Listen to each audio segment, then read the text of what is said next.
by the Rangers 8-7. Orioles fall to the Rays 2-1. Baltimore and New York are back into a tie for first in the AL East and the best overall record in baseball at 70-49. Guardians top the Twins 5-3. Cleveland took 2 of 3 in the series from Minnesota and lead the Twins by 3.5 games in the AL Central. I'm Eddie Garcia. You get a lot of junk in your inbox. This one, not junk at all. 1620 the email. Exclusive content, contests, other stuff probably. Subscribe today at 1620thezone.com. Your Omaha area forecast from the Godfather's Pizza Weather Center and KETV News Watch 7. After overnight storms Sunday night, still a chance for some lingering showers early Monday. Otherwise, expect mostly cloudy and cool conditions with highs in the upper 70s. I'm meteorologist Sean Everson from KETV News Watch 7. 1620 The Zone. Traffic. From the Pyramid Roofing Time Saving Traffic Center. Want to give you a heads up, there is a crash blocking the 3 right lanes on westbound I-80 and it's causing stop-and-go traffic from 72nd. Everything else is smooth sailing for the moment. It's a rainy Monday morning, so be careful of possible slick conditions and low visibility. And if anything changes, I'll keep you updated throughout the rest of the morning. Just be sure to buckle up, drive safe out there. I'm Joey Colbert. This time-saving traffic is brought to you by Pyramid Contractors. If you've seen the white trucks with Rufus, the spotted dog, then you know about Pyramid Contractors. Replace your siding, windows, roof, or gutters. Call Pyramid Contractors at 402-502-9300 or visit PyramidRoof.com. Never settle for less. Funplex asked an AI assistant where you find ultimate summer fun. And, Funplex, Nebraska's largest water park and rides, now with the brand new spinning, tilting Wipeout. Tasty treats, special events, private cabanas, and more. Probability of unforgettable fun, 100%. Funplex is the best choice for an all-in-one day of summer excitement. So, see you at Funplex then? I am a language model. Yeah, fair enough. Get your human tickets at fun-plex.com. Let's go! As the end of summer draws near, the vacation season is just starting for customers at Greenberg's Jewelers. For a very limited time, when you make a purchase of $3,000 or more at Greenberg's, you'll get a $500 airline gift card to one of over 100 destinations in the U.S. and Mexico. Spend $7,500 or more and receive a $1,000 airline gift card. If you're thinking about an engagement ring in the next few months, it's time to buy the ring now. Considering a gorgeous diamond pendant or anniversary ring? Get it now. Well, we didn't eat. I feel like if we would have eaten, I could have spent a lot of money. But I was at a luxury pendant is topped off with a honeymoon or vacation to Cancun, New York, Las Vegas, or one of many other destinations. A $500 with any purchase of $3,000 or more, or a $1,000 airline gift card with a purchase of $7,500 or more. But hurry, a deal like this won't last. Greenberg's Jewelers, a cut above the rest. So finally, the girl gets to me and got myself and Jenny a beer, and they were out of the beer that I wanted. They have changed. She's like, "Hey, you know what? While you're waiting, what else?" Well, all 6 first-round rookie quarterbacks saw their first NFL season action. Didn't charge me for you. She's like, she goes, "Come up when you want yours. It'll be ready in a bit. But here's 2." She goes, "I'm not going to charge you." I'm like, for 125. So you had a good experience. It's really cool. Yeah. I will tell. Everyone was very helpful because we just wanted to play video games and the arcade and stuff and figuring out, like little cards to get all that stuff. They were very helpful. For 24 Utah Cowboys quarterback Trey Lance and Rams second-year QBs. Yeah, it's one season game at SoFi Stadium. Elsewhere, spot, and we didn't even get to go upstairs. That quarterback Deshaun Watson has been cleared for contact. Watson will get the majority of reps in joint practices this week. This has been NFL Network Now on the Westwood One. I wasn't sure what to expect, but. So you said they have retiring soon. Money you need delivered. Retirement Planners of America is here for you. Would you like to have financial peace of mind? Here's how. Step 1. Find out the amount of money you'll need to retire. Step 2, have a plan to get there. Step 3, make sure that plan can take advantage of market gains but protect you from market losses. Discover how to do all three. I can't imagine that not doing well, especially as you get further established. I can see a lot of teams doing parties there and stuff. All investments involve risk, including losses. Past performance does not guarantee future results. All right, when it comes to getting life insurance for your family, a lot of excuses can get in the way. But ask yourself this: if something were to happen to me, who would pay the mortgage, get the education? Then forget the excuses and check out Ethos Life, the online, easy way to get life insurance in 10 minutes. Ethos has rates that you can afford, like a $500,000 policy for a 30-year-old male starting at $1 a day or $30 a month. Without question, and no medical quote right now at checkethos.com. That's checkethos.com. Not available in all states. Watching a ball game at Oscar's Pizza and Sports Grill is pretty awesome. Oscar's offers the MLB package, so your team is always on their upgraded audio-video system, and nothing is better than watching the game with a cold frosty pizza or award-winning meats. And with daily lunch and dinner specials, it's really a no-brainer. You watch your favorite team play ball at Oscar's Pizza and Sports Grill, 173rd and West Center Road, and takeout at 162nd and Maple.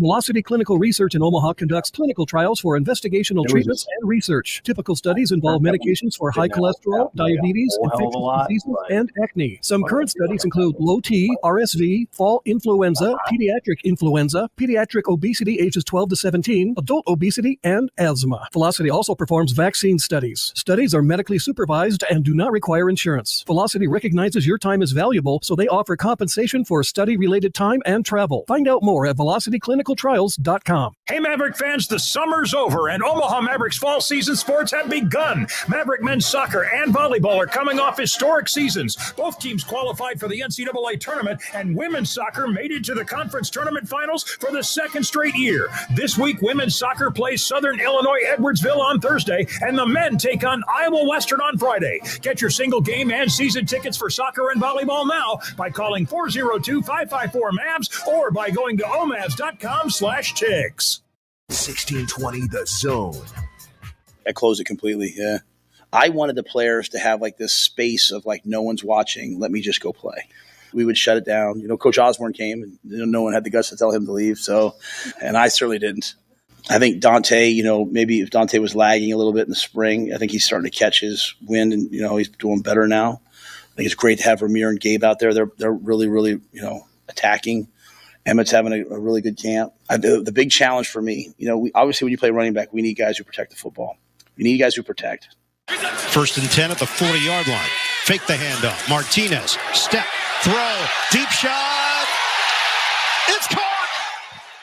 It's Smith inside the 5. Martinez out of the pocket. Martinez, tuck and run. Walks the tightrope for the first down. It's important that we win the game, and that's what we were able to do, and that was our main goal coming out. And I think you get too busy trying to worry about yourself as an individual, you end up playing worse, So it's about the team. It's about how can we move the chains, and I feel like I did that today. We had a couple 3-and-outs, but we were able to bounce back, not get sidetracked, and find our rhythm there late in the game. For a young quarterback still, to be in a room and at practice every day with someone like Aaron Rodgers has meant what to you?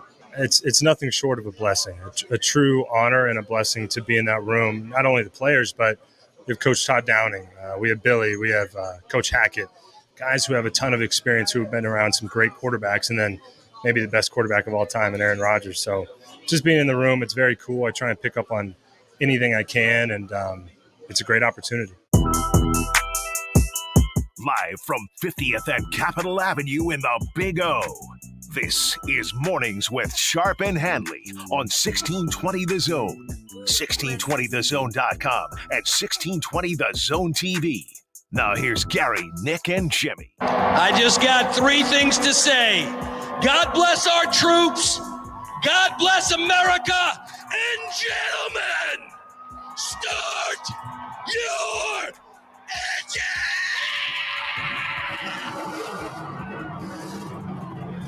And us Americans say, night, night, rest of the world.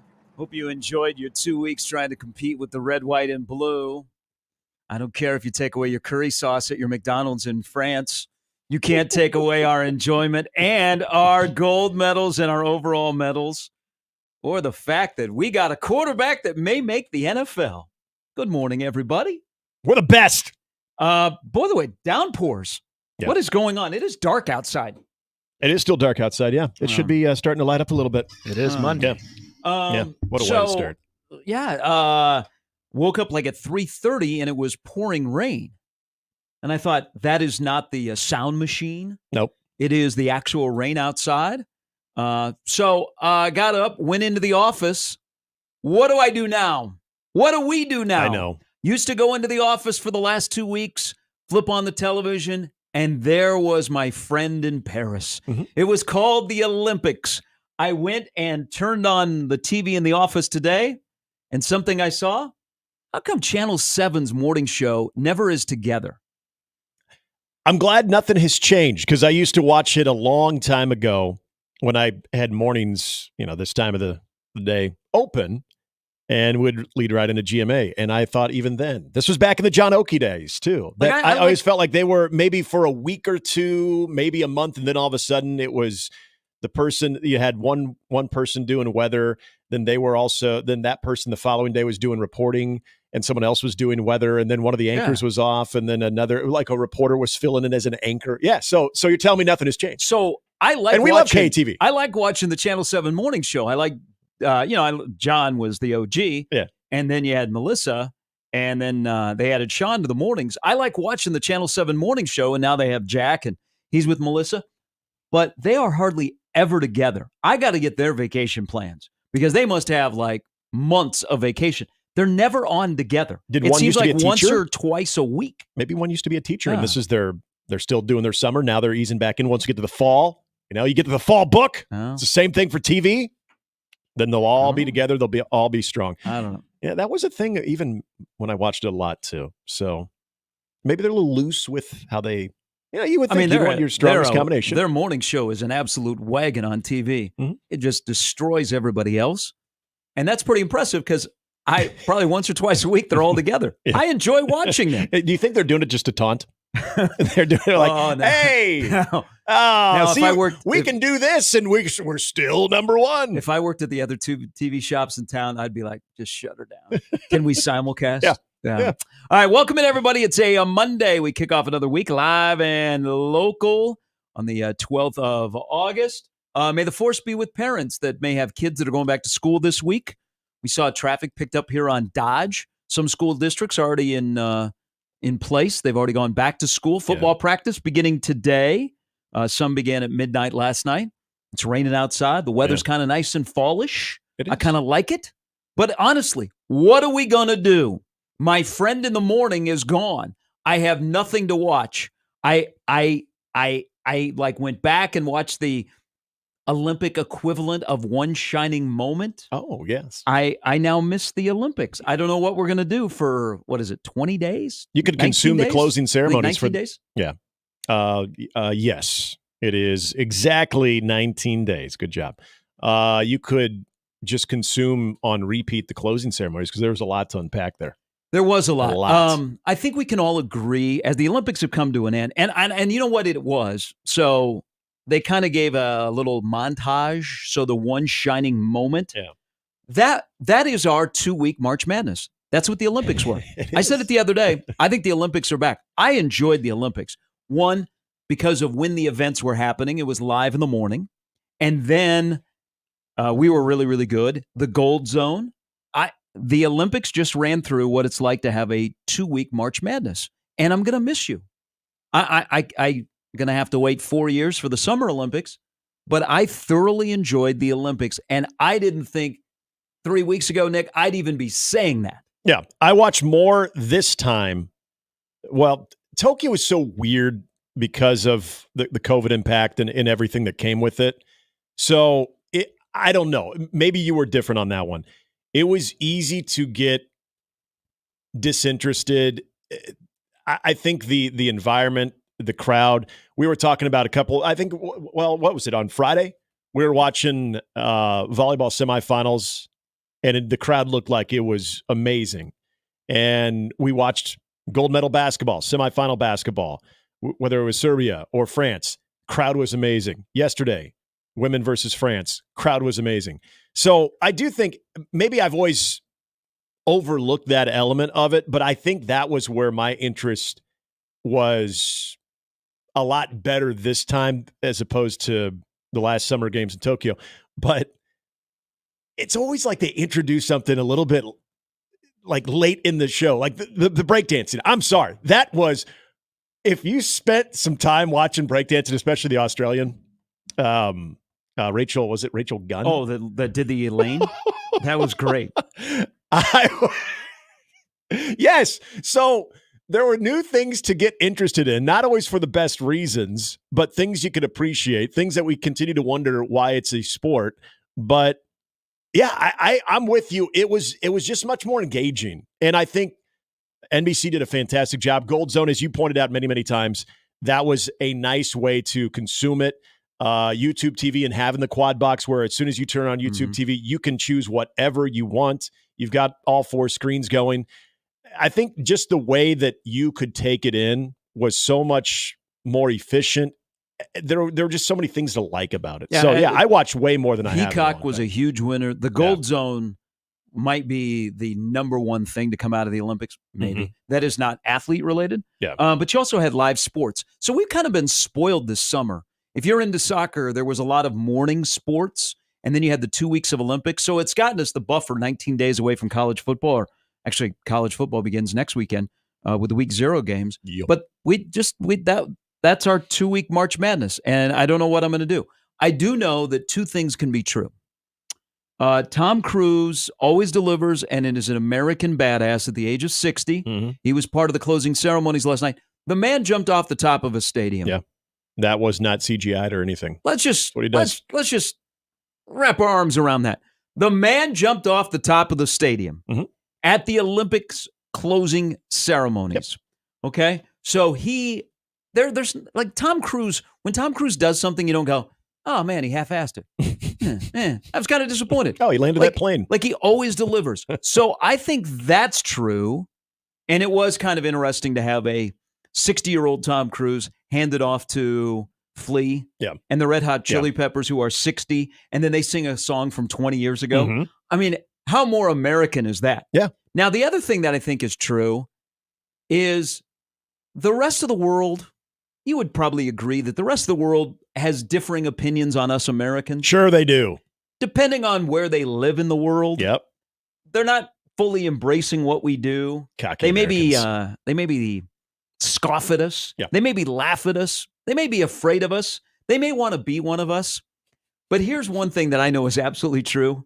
When we get to 2028 in Los Angeles, the rest of the world is going to hate us. Yep. Because that is going to be the most obnoxious opening ceremony that you've ever envisioned in your life. Yep. And the rest of the world is going to have to get used to something that we're going to do in 2028. Is that we are going to gamble on the over or under on the national anthem at the opening ceremonies. Prepare yourself for 4 years from now. Get ready, because you're going to hate us. That's going to be such an over-the-top Olympics in Los Angeles, and I'm here for it. Because I love 2024. I can't imagine what 2028 is going to have. You probably, if you live in Los Angeles, you should probably start going to the venue now because of traffic. It's going to be tough to get there. Would you say we're going to Americanize the crap out of it? Oh, Not only Americanize it, but we are going to Hollywood and entertainment the crap out of it too. Because it's one thing to have it in the United States. It's another thing to have it in Hollywood, in La La Land, in where we like. I mean, it was a perfect fitting that Tom Cruise will, we'll see you in Los Angeles. So they're already setting you up right there, and to make it part of the here's what's to come in 4 years, even though you're celebrating France, you're celebrating Paris for putting on the games the way that they did. Which, by the way, I thought a lot of the venues looked great. Oh, the visuals were fantastic. Yes, we talked about the sand volleyball visual where you had the Eiffel Tower always in the backdrop was really, really cool, especially at night. So they did a fantastic job, other than the poop river, and sometimes it's just beyond your control. But it's like we couldn't help ourselves as we were involved yesterday, not only beating the chest of tied with the most gold medals, but the most medals as well. But also, all right, hey, you guys did great. What do you see 4 years from now? Here's one of the guys that's going to go ahead and take that torch over there and set you all up. Wait till you see the opening ceremony is at an iconic Big Ten venue, the LA Coliseum.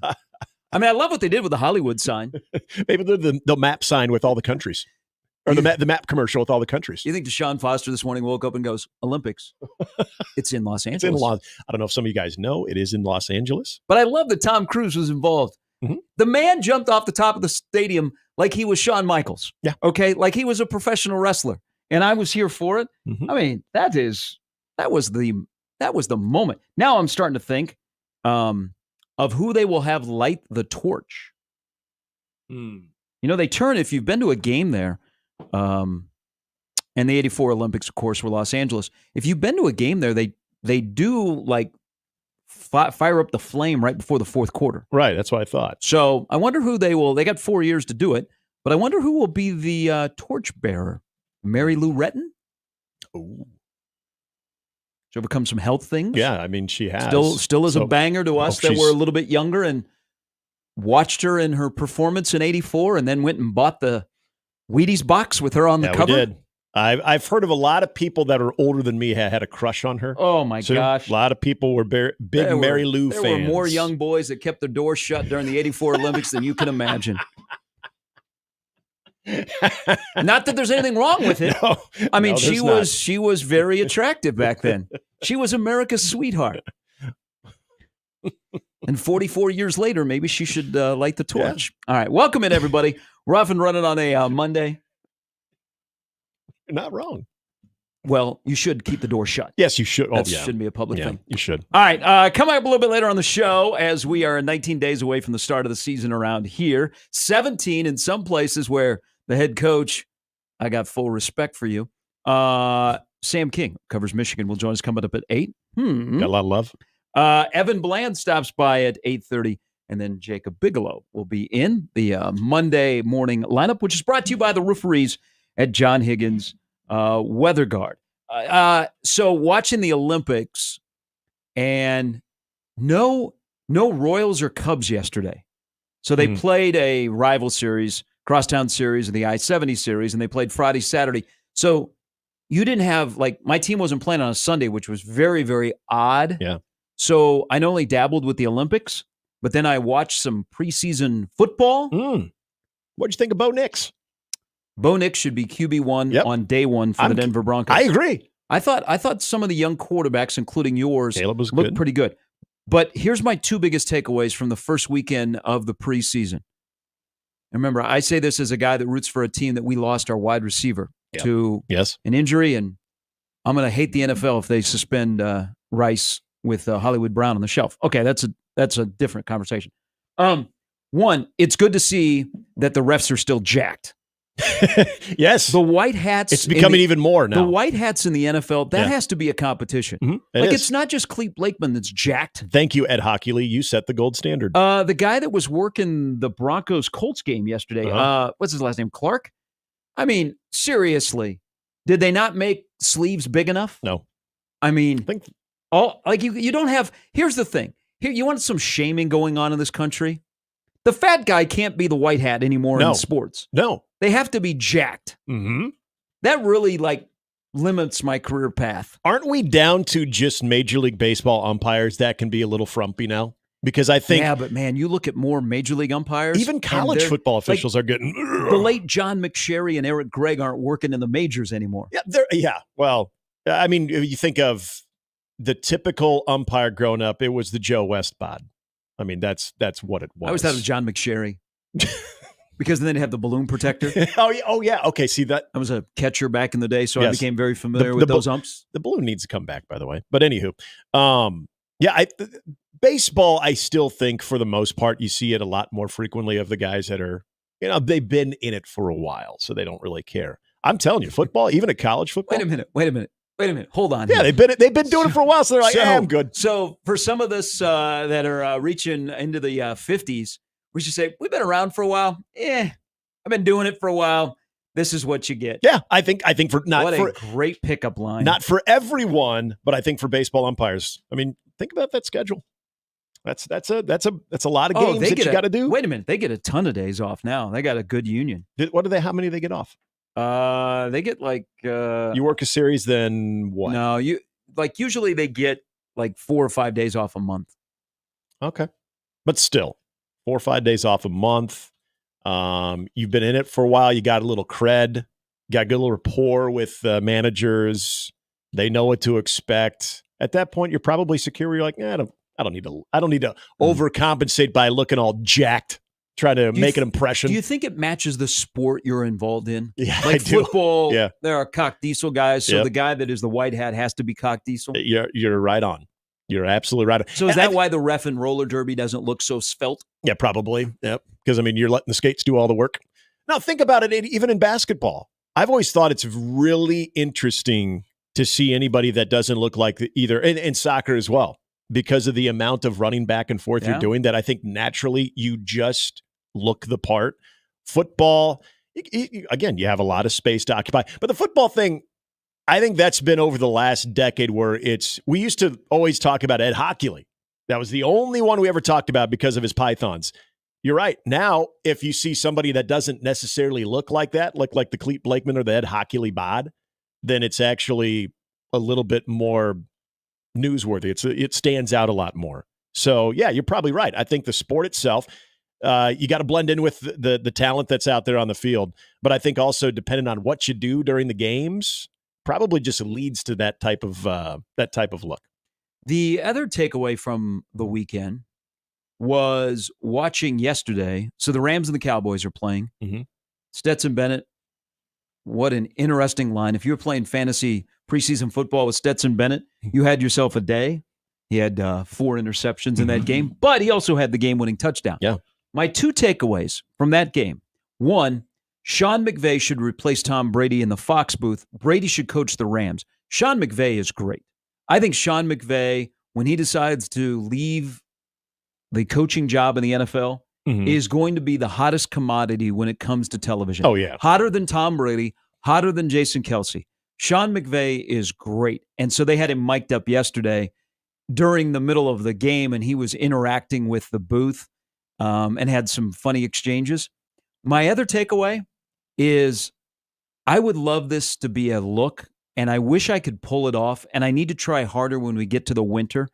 But have you seen Andrew Whitworth, the former Rams offensive lineman? Yeah, hoodie in the... It can be 4,000 degrees outside. Now, if it's 4,000 degrees, we're all in trouble. But you get what I'm saying. He always pulls off the hoodie with the sport coat. Yep. And so he does that when he's on set on Thursday nights for the Amazon game.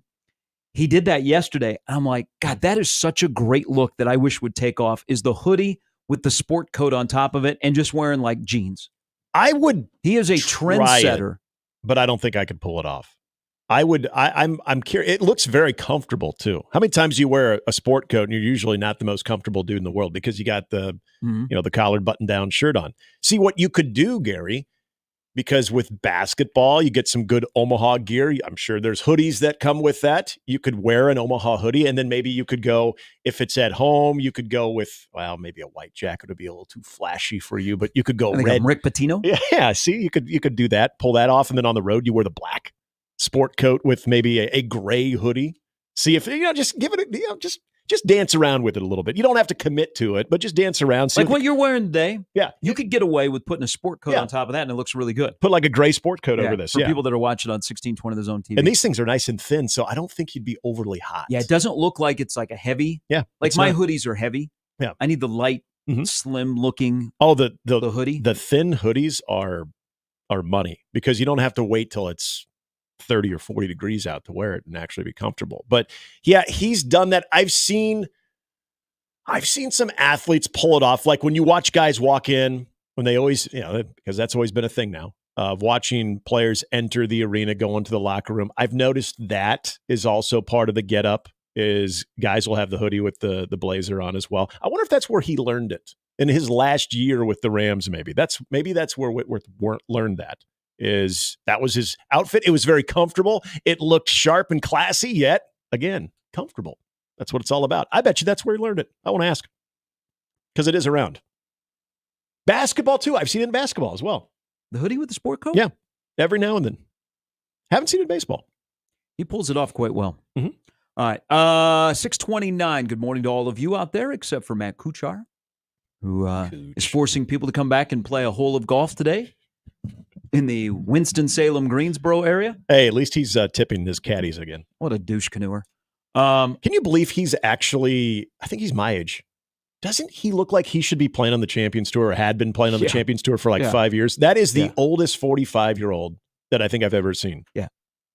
Making people come back to play a hole, and he's not even going to make the playoff. No, he's not going to make the playoff. Exactly. Major douche canoer. Yeah, he just does things every now and then. Like, come on, man. All right, 30 past the hour. When we come back, Nebraska football scrimmaged this weekend.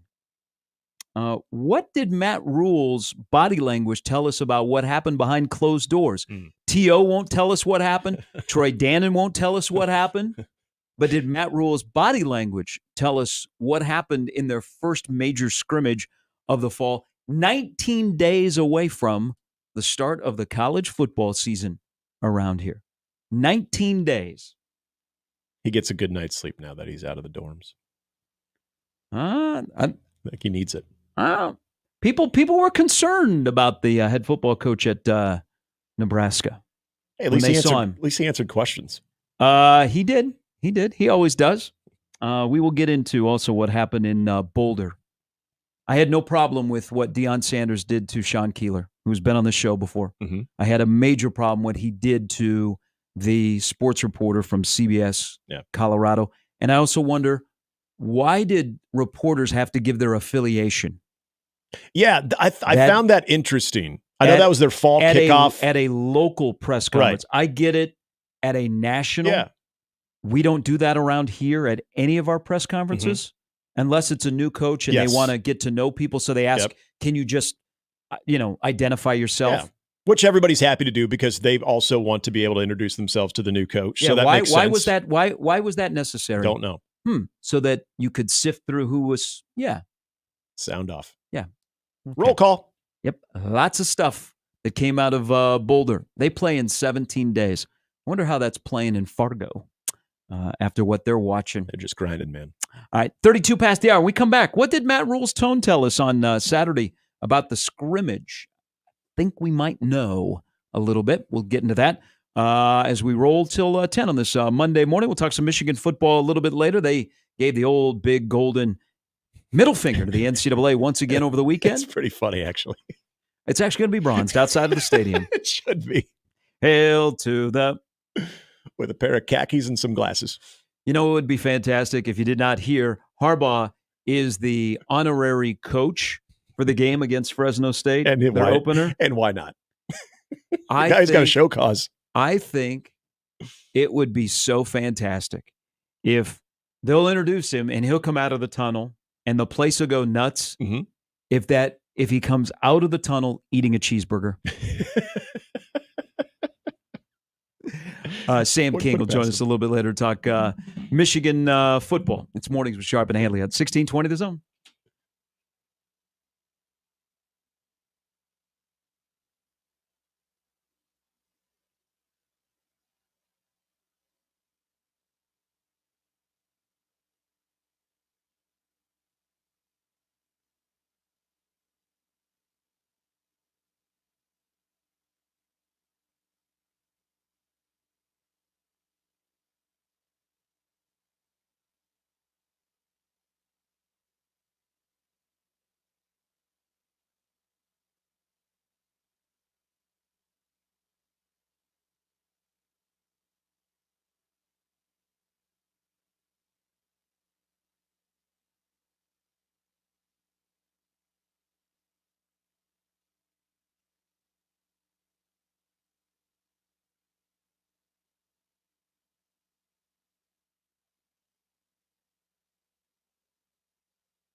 So last night, as we welcome back into Mornings with Sharp and Handley, right here on 1620 The Zone, the app, the TV, all of the good stuff. Last night, the Chasing 3 episode was unveiled as a preseason camp. Might be one of their best ones that they have done in this series. Rick Schwieger. Yes. Rick Schwieger, who is now Rick Allen on NASCAR. Last night, NASCAR got into the news, mainstream news last night. We'll maybe dabble in that a little bit later. But the Chasing 3 episode was released. It was really, really good. Tons of energy. People got another little dose of Rule. They also got to see that John Butler is the man. Mm-hmm. John Butler is he is the goods. And it just also emphasized the point I made on Friday about guys you don't want to lose. From Dylan Raiola to Turner Corcoran in my top 3, I threw in Gifford. Yeah. Man, there's a guy that loves him some Nebraska football. That is the epitome of a Nebraska football player. And that episode that was dropped last night, that's a good dude. Man, he just wants to win. But, God, you'd hate to lose a guy like that to any injury. Well, yeah, physically and on the field. And even in the previous episodes of it, too, you've noticed whether it was doing the Marquise Buford story or the Tommy Hill story, Gifford's always someone who talks about them. So you can tell he is, I don't think any question, the top dog, number one leader of that team. And then you get more of his story, which is great, which I think just watching how he's evolved to where he is right now is kind of remarkable as far as the type of player that he has become. But also, you're right. I mean, when you think of guys who just absolutely live and eat this program the way that Isaac Gifford, it's hard to find that in recent years of guys that always wanted to be a Nebraska football player, but that actually have that type of impact on the field.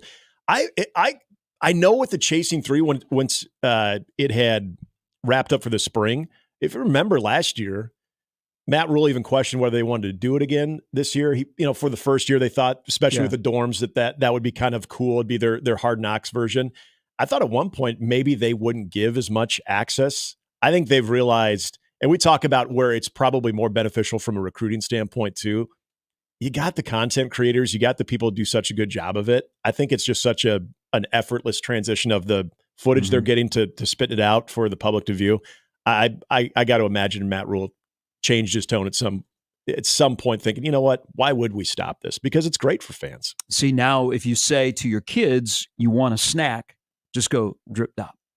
I don't even know what the hell that meant. Wop, wop, wop. I listened to a lot of Kendrick Lamar over the weekend. Yeah, that's playing a lot, by the way. Why shouldn't it?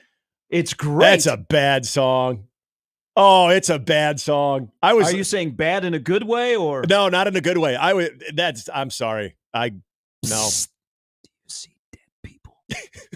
It's awful. Whoa! I'm listening to that one. I think we're thinking the same. The new release. This was the one about. This is a major diss on Drake. The one on Drake. Yeah. It's. Hey, I'm all about dissing Drake because I'm not a Drake fan, but putting that together on a track and the way it sounded, again, I have no problem that he's dissing Drake. It's just, and it was played constantly. All right. I couldn't avoid it. It wasn't great. Hey, not my jam. Mustard on the beat, ho. Matt Rule probably quoted those lyrics after you just hammered Kendrick Lamar. I did. I'm sorry. You better never go to Cell Block 1. Better not. Are you a certified lover boy? Certified pedophile? Wop, wop, wop. Ain't one of us. Or ain't like us. I can't remember the hell. It should be seared in my brain. I heard it so much this weekend. It is not like us. Is not like us. That's what it is. Thank you. He performed at the Forum in L.A., and he played it 5 straight times when Dr. Dre was there. You are dissing Kendrick Lamar this morning. I'm sorry, man. All right. Yeah. It's the best of it. So he's got 4 diss tracks at Drake, and that by far is the best one. God, there's the other ones are worse. Well, you had Meet the Grams. I haven't heard that one. I'm just gonna do a deep dive on all of the Drake diss tracks from Kendrick Lamar, and I'll do a power rankings tomorrow. Hey, they not like us. So something you just said. The scrimmage was closed. I thought I was going to get a sneak peek. I know that got shut down. First thing I thought of. I was just thinking of a little Gary with like I'm just imagining you trying to go to a ball game with a glove, and all of a sudden you're turned away at the gate, and you're just like a kid that's just like so like deprived of something he was so excited about. That call came Friday afternoon. Yeah. Like, Yeah. Sorry, man. Coaches, Maybe next time. Coaches shut it down. Yeah. But so Rule afterwards, something you just alluded to about being in the dorms. So my takeaway, and I say this because I think Rule is good. He's authentic, and he doesn't hide things. Even the Dylan Raiola, his body perks up a little bit, and then he has that thing on his shoulder that says, "Don't go there, don't go there, don't go there." Be fair and balanced. He is now making the transition to the chasing three stuff is great. Living in the dorms is fun, but that's not the story we want to tell. Yeah. It's time to tell the story of us playing football. And I thought I got that impression from him as he was talking about the scrimmage and some of the good and the bad, is that it's time now just to play football. I love that they worked on situational football.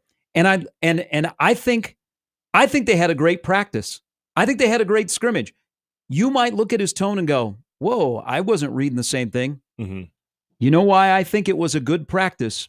And I'm glad I heard that they turned the ball over and the quarterbacks were not as crisp. Because what have I said about the quarterbacks, whether it be 15 all the way through 19, 12, and 10? Early adversity. I want to see what you do when you have adversity, when things don't go the way that they always go. How do you react the next time you go out there, whether it be the next series, whether it be the next practice? So I was glad to hear that the quarterbacks were not as crisp, and I was glad to hear that they turned the football over and they brought that to the attention. Now, where they turned it over was in the red zone, which is not ideal, but I'm glad on the first major scrimmage, they had some issues and they talked about them and they're going to address them. So to me, I think it was a good scrimmage.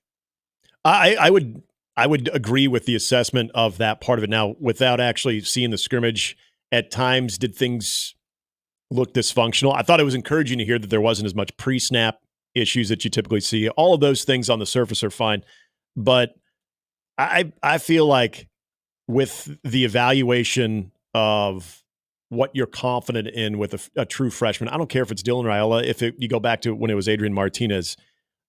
I said this about Adrian before. Things that he did as a freshman when he would have that mistake, and you saw that in the Colorado game, that one thing that always stood out to me was he typically had a short memory. And I don't care how talented you are. When you have the adversity, say in high school, I think you're always so confident in your ability that you don't dwell on it. No. You chalk it up as a fluke because you know that you are better than probably 90% of the people that are on that field. So I don't think it gets to you. I think as a freshman, when you make mistakes, especially if it's been masked throughout fall camp, and then all of a sudden you get into a game where all the eyeballs are on you and that type of intensity has ratcheted up and the stakes are much higher, to expect a freshman to just be able to shelf it, short memory, move on, I think is a rare skill set. And I think the only way as a coaching staff you find out what you have is moments like that on Saturday. And so when you said that a while back, I was totally on board with that. And I just think it's good for any athlete that might be new to a system, but especially for a young player that is inexperienced with college football. And then as a coaching staff that is inexperienced with coaching that person in the moment, now you know what to expect. Now you know how that guy is going to process everything, be able to not let it dwell into the next play. You can watch those next series of plays and see how on point and dialed in he is or how rattled he is, and then you go from there. I like the tone of it's time to just play football, and the stories are great, and the chasing three is great, but it's time to play football. And this is going to be one of their tougher weeks of camp because next week is leading up to school's about to start. You're a week out from game week. Mm-hmm. You're going to have a major scrimmage that's going to determine a lot of guys that are on the fence. So this week is like the grind because you've been in camp for a little bit, a little over a week, and guys' legs are getting heavy. And this week is kind of like a buffer. But it's also, this is also the week that the Big Ten bus tour Wednesday, I believe, shows up. Yep. So I'll be curious to see, what Jerry DiNardo says for the 15th straight year in a row, the same thing about Nebraska. But I will tell you, by the way, a great addition to the Big Ten network, Yogi Roth. I've talked to Yogi a lot on this show. Yogi Roth coming from the Pac-12 network is great. He is such a fantastic addition. He's going to be a star on the Big Ten network. So that'll be something to lead up to this week to hear how they look at Nebraska. But I love that it's go time. You get that from the sense of the coach, okay? Because this is the week that it's a definitely a grinder. The other thing, because I'm listening to what they're saying in Iowa City about the quarterback position, and that Cade McNamara really, really struggled. Hello, Brandon Sullivan. Do you have questions that you had at the end of last year? Are they still persistent in August? And you've had a spring ball to work on them. It sounds like in Iowa, Cade McNamara's feet and some of the other mechanics are still off. Mm-hmm. Okay. That was what he had issues with last year before he got injured. If you think about Nebraska, how many questions did you have at the end of last year that are still persistent now on the 12th of August? If you had like 5, are you down to 1 or 2? Yeah, that's a fair question, at least point to bring up with any team right now. But if you're looking at the thing that's plaguing anybody the most, we could say quarterback, obviously, but I would even go as far, wouldn't you, let's dial in specifically to the passing game. And let's look at the little things that plague them with the passing game. So what are your basic routes look like? What are just simple crossing patterns, guys clearing? Remember we were watching on Big Ten Media Day week, they had the Michigan State-Nebraska game on. And so every once in a while we just glance up at that thing and we would see, oh God, what did they do in there? Oh God. And it was a reminder, right? It would be really depressing to roll film from practice and be able to put games like that, or an example like the Michigan State-Nebraska game, side to side and see no difference. I'd like to think that's not happening, but wouldn't that be the ultimate gut punch right there of, so that doesn't look as good as we were hoping. So I would zone in on just like those little things, because we talked a lot about offensive line. It's now a major question mark. But the running game, there's competition there. I like what Matt Rule had to say about the guys that can separate himself, where he said, with the 4 to 8 yard gains where you can actually make someone miss, turn that from 8 yards into 80 yards. Ambitious, but I like it. I mean, that's what's going to separate. Weird that Nebraska football doesn't have a home run hitter, a bona fide home run hitter at running back. A couple other things that I took away from post-Saturday discussion is it's important that the Miami guys get on the field early at Nebraska, have success, and have a good time. Good point. Nebraska's not going to avoid recruiting in Miami, but you can only go to the well so many times if guys come here and they don't stay and they leave. Nebraska had a good haul under Travis Fisher, but then COVID hit, and those guys were on an island and they were lonely and they weren't playing, and it was really awkward, and so they all kind of bolted. Nebraska made inroads by hiring a high school football coach from Florida on the staff. He's no longer on the staff, which is a little bit of a loss. Not a little bit. It's a significant loss.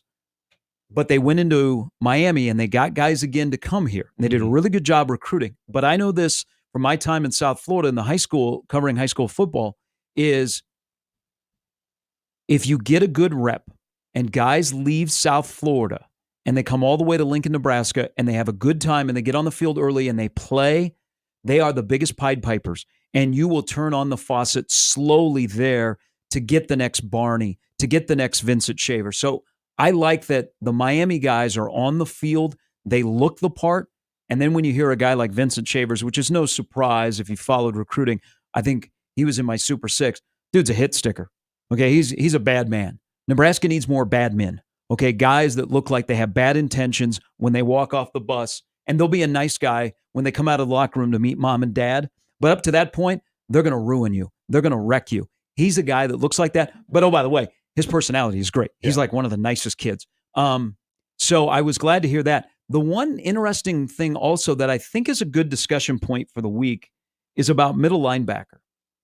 Is if I would have told you in December that we would not be talking much about a running back from Oregon or a linebacker from Syracuse being in the mix to play a considerable amount on August 31st, you would have said what? I would have been concerned.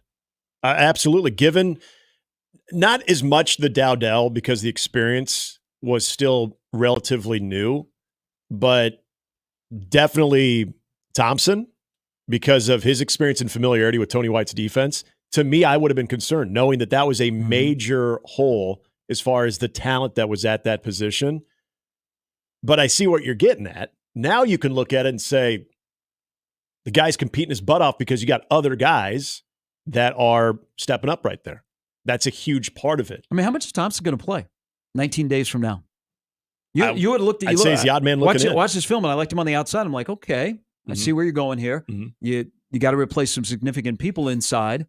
But Bayor is going to play. Yep. We already knew that. That was a given. Bullock is going to play. I think the emergence of Buddha to take that next step, and he has, is what is like, oh, okay, we got Thompson. He's played at Syracuse. But man, we got 3 guys that we really, really like. You can spin it as a good or a bad thing of, well, did they miss on him? Or did the guys that he was going to compete with get better? That's the same thing at running back. Dowdell is clearly the 4th running back on this roster. I personally did not envision that when he decided to transfer from Oregon in December. You can spin that as a good or a bad thing. I think more on the Dowdell, you can spin it as a good thing for Nebraska.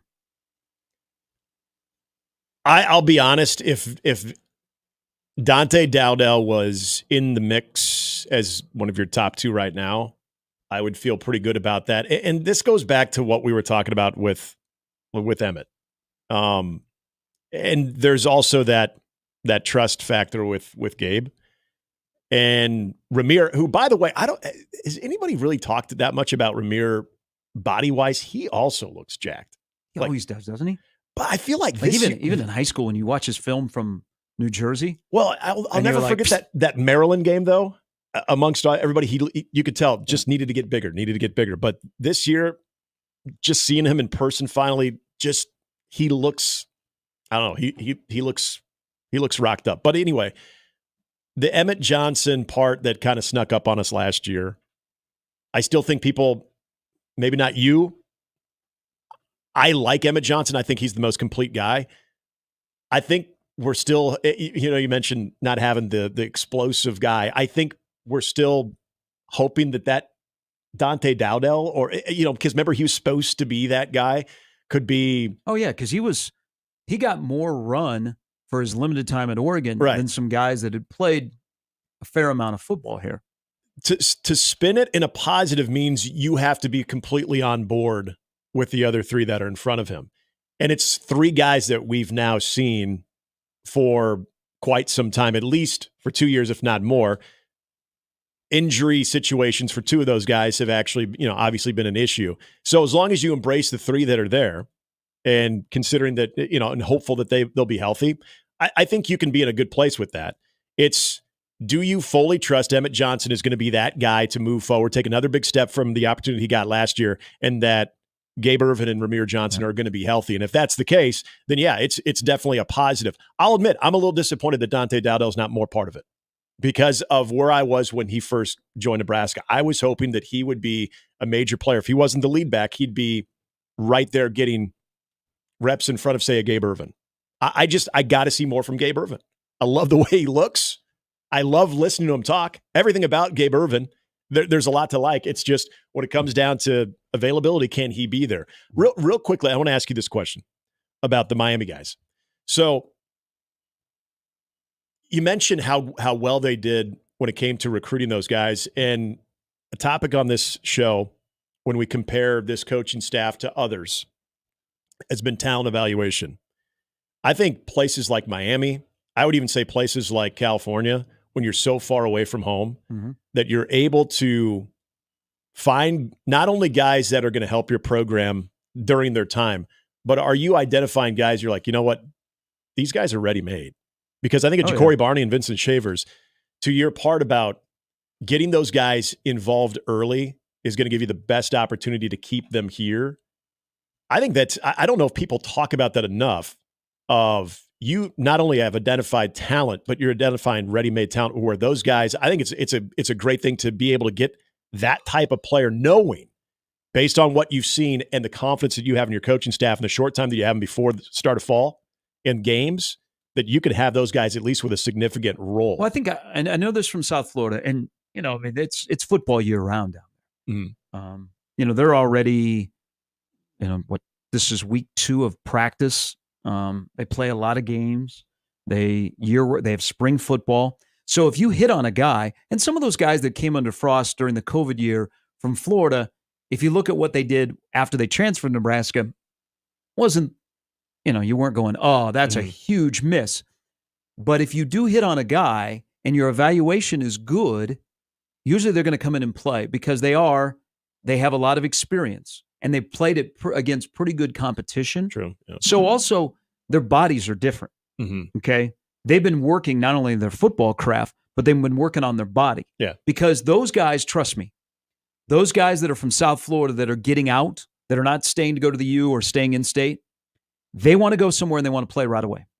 And some of them are, well, you recruited me here. You should put me on the field. Some are like, I'm going to force their hand and make them play me.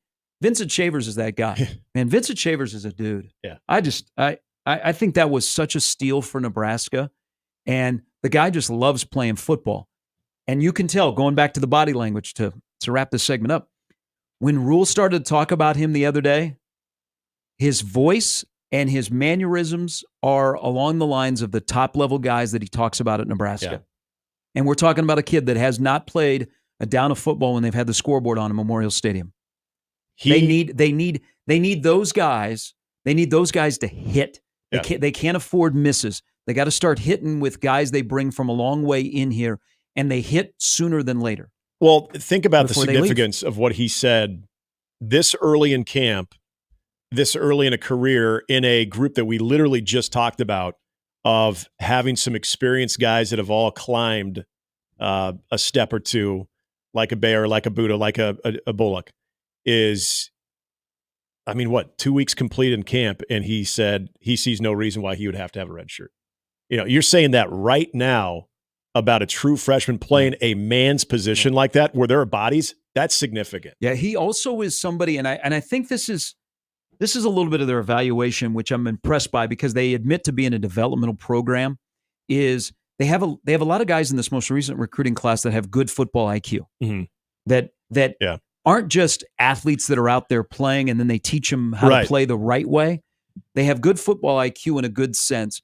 And that, I think, is a good sign of the staff because they admit they're a development program. And so their evaluation is a little bit different when they're looking at prospects. Well, and when you say, I know just to wrap this up, but when you say also with those types of guys that have ability, that physically look the part, where another year in the strength and conditioning program, they're going to even develop further. But the football IQ, when it comes to a coaching staff that is known to develop, wouldn't you say that freshman year is the year, is that key year of being able to get a lot of information to see how they process it? Because obviously over time, you're going to fine-tune stuff. But that freshman year, as you know, guys that maybe don't have that strong football IQ, can be overwhelming with the information that you can lose them pretty quickly. And then that's where you get into that part where you don't know how the guys are going to respond. You got to remember, moving forward, I think it's paramount to get guys on the field sooner than later.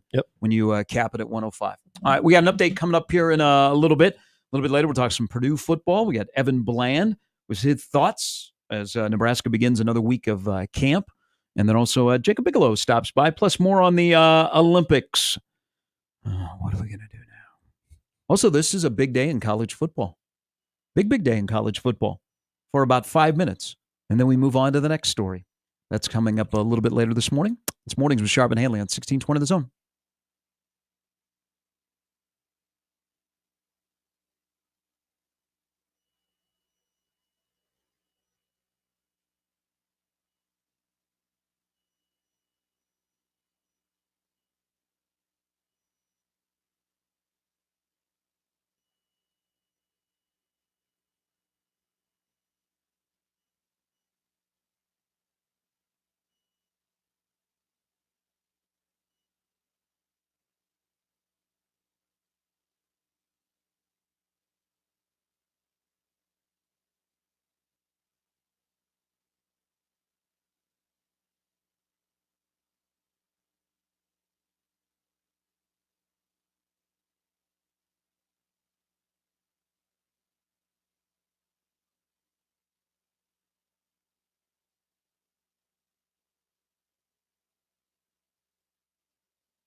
in the old high school. I don't think I've ever done high school PA football.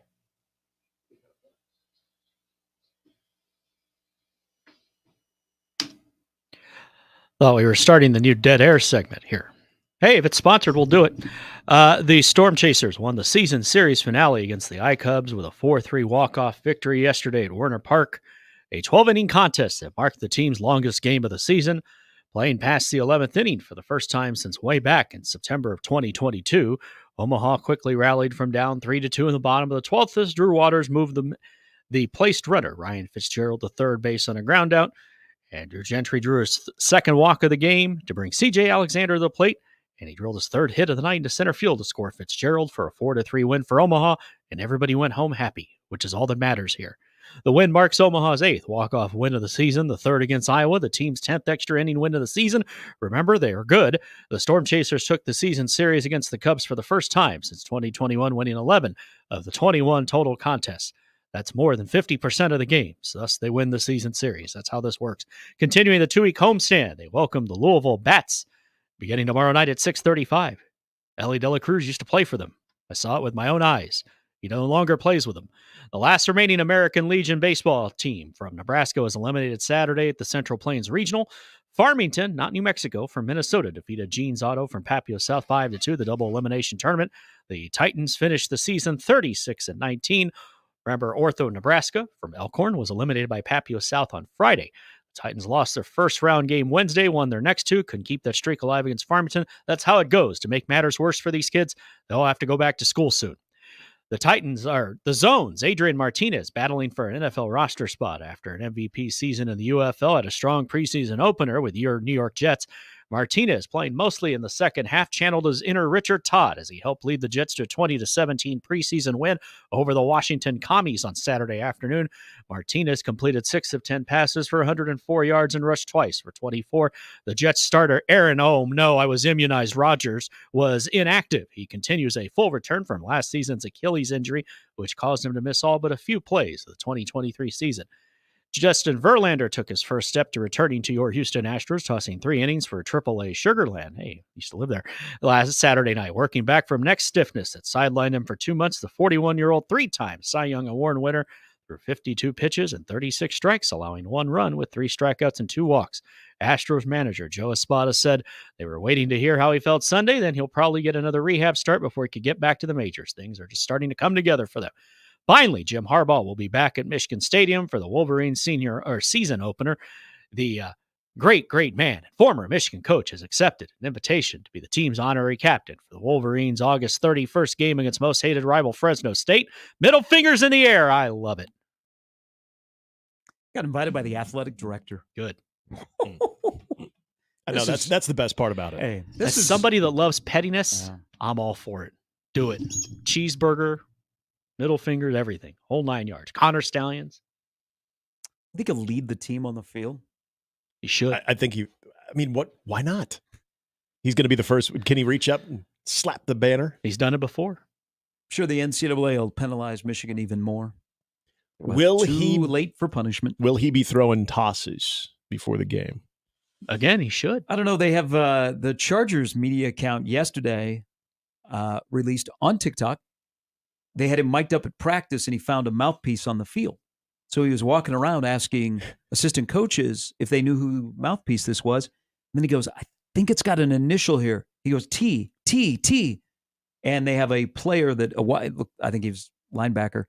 First name is Ty. Mm-hmm. So he walked over and gave him his mouthpiece. It's very nice of him. But with Harbaugh, it was like a 2.5-minute clip. Yeah. And it was fascinating. Yeah, exactly. It's not mundane things. You're right. Mundane things for all of us. They should have Harbaugh right onto Michigan Stadium and on Chief Osceola and plant a spear in the field. I'm all for it. Michigan, whether you like them or not, with this whole thing, they don't give a blank. No, and there's got to be some respect there. And I think I'm not speaking for the entire college football fan base. I think a lot of people have moved on. Yeah. Okay. They moved on. It's time to play football. You were too late with your punishment, NCAA. Mm-hmm. We laugh at you. They gave you the golden middle finger. Yep. Who cares if you vacate wins? They still won the title. We're ready to play football in 2024. The only ones that don't feel that way is Ohio State. Now, help me here on something. After watching preseason football this weekend and realizing that Trey Lance is still in the NFL as a backup quarterback. And boy, did he ball. Yeah. He was efficient. Yeah. I watched him throw one pass. People do forget he's still a quarterback. Yeah. That is true. Talk about a fall from grace. Mm-hmm. But much like the team he plays for. Yeah. Going to be an interesting week for them as well. But help me here, boys. Help me not get emotional. You know, there's a lot of stories that you dive into during preseason NFL football of like, oh, man, I'd love for that guy to make the roster. And the next thing you know, he's playing for your favorite Arena Football League team.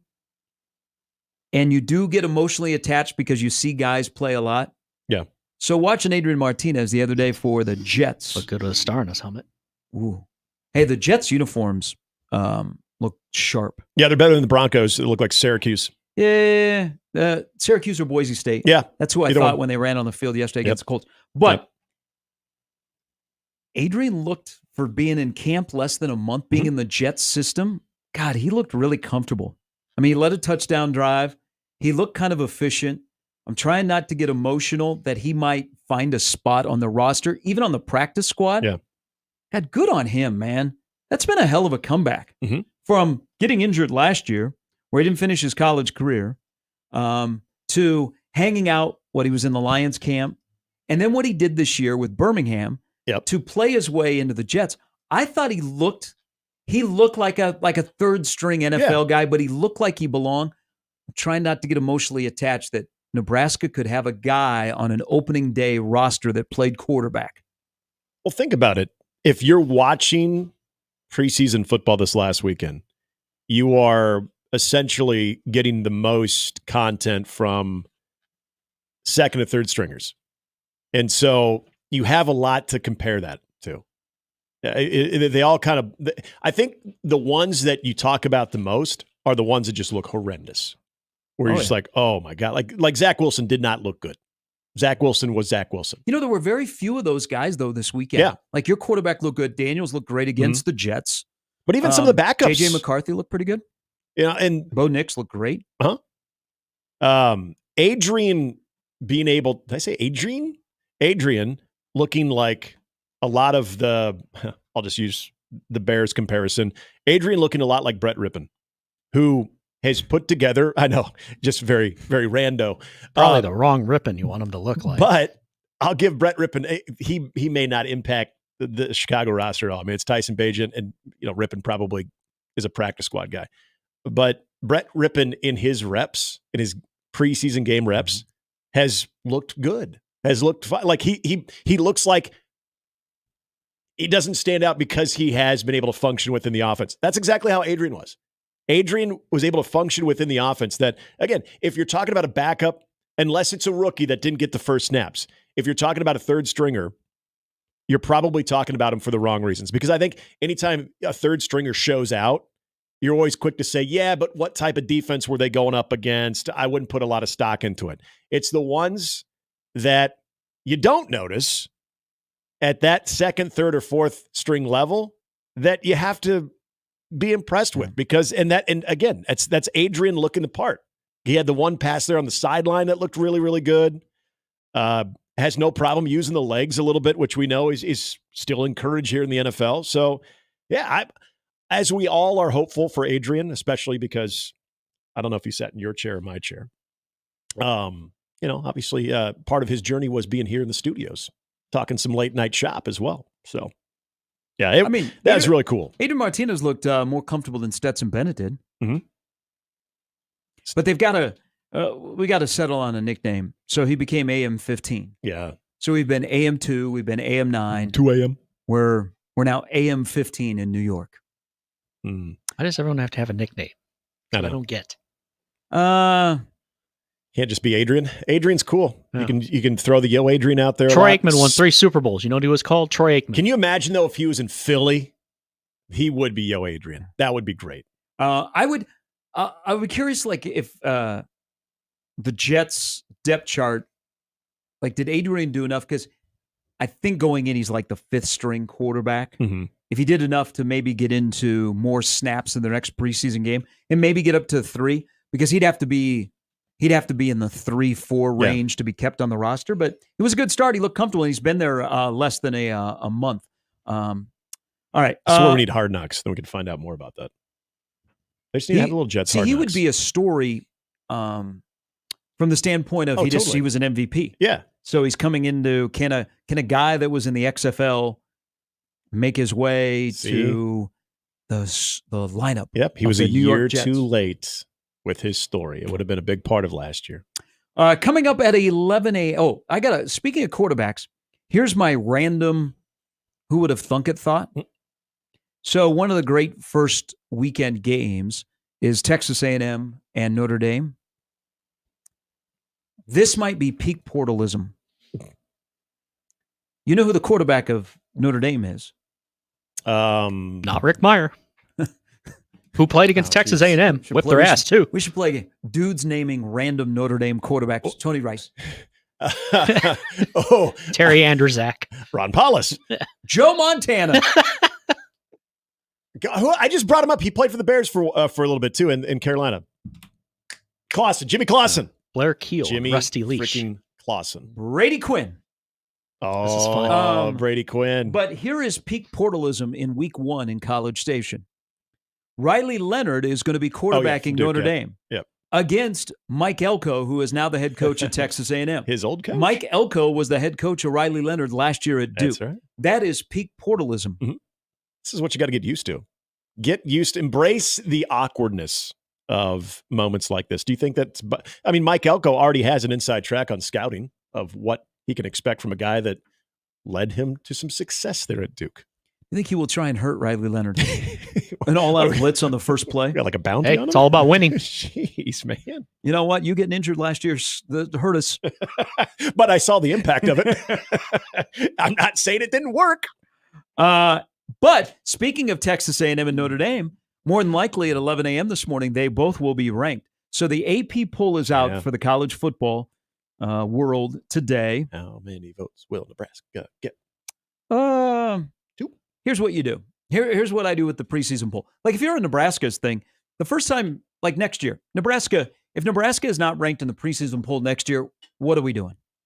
And it's okay to be giddier than longer than 5 minutes. I spend 5 minutes looking at it. I enjoy it. I move on. When you get to November, it doesn't mean anything unless you're a school that has not been ranked in the preseason. Yep. Like in Nebraska, which it's been few and far between.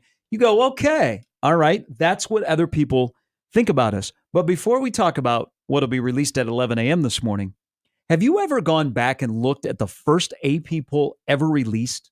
Ever released? No. 1936. Okay, hold on. Let me pull this thing up. So Nebraska was ranked in the first AP poll ever. They were ranked 15th. But if this was today's college football and the 1936 AP poll was actually the 2024 poll, who would be the best team in college football, Nick? I'm sorry. I'm just looking at this. What did you just say? Minnesota. Yeah, Minnesota. Minnesota, Duke, Army. Can't forget Army. Best one right now amongst the group would be Notre Dame. So was Notre Dame 4th? 7th. 7th? It was Minnesota, Duke, Army, Northwestern, Purdue, USC, Notre Dame, Washington, Pitt, Yale. Where was Fordham? Fordham was 16th, right behind Nebraska. Okay. Most hated rival.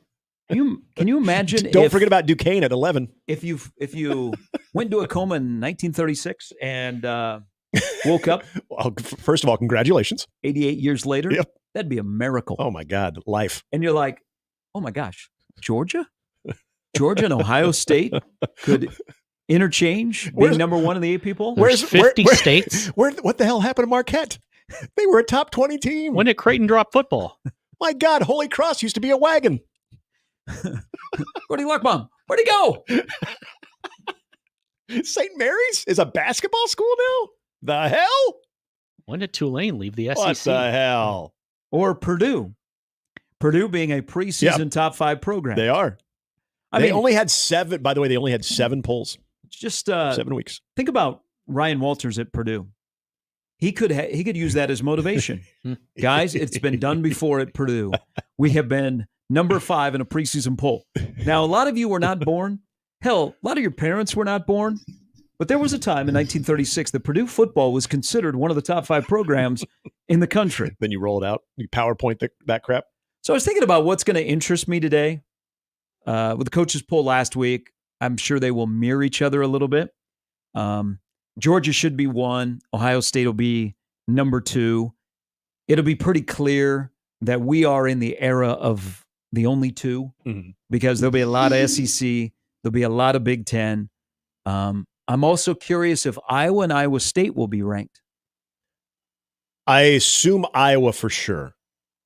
Iowa State. Who has the better quarterback than Iowa. Yeah, that is very, very true.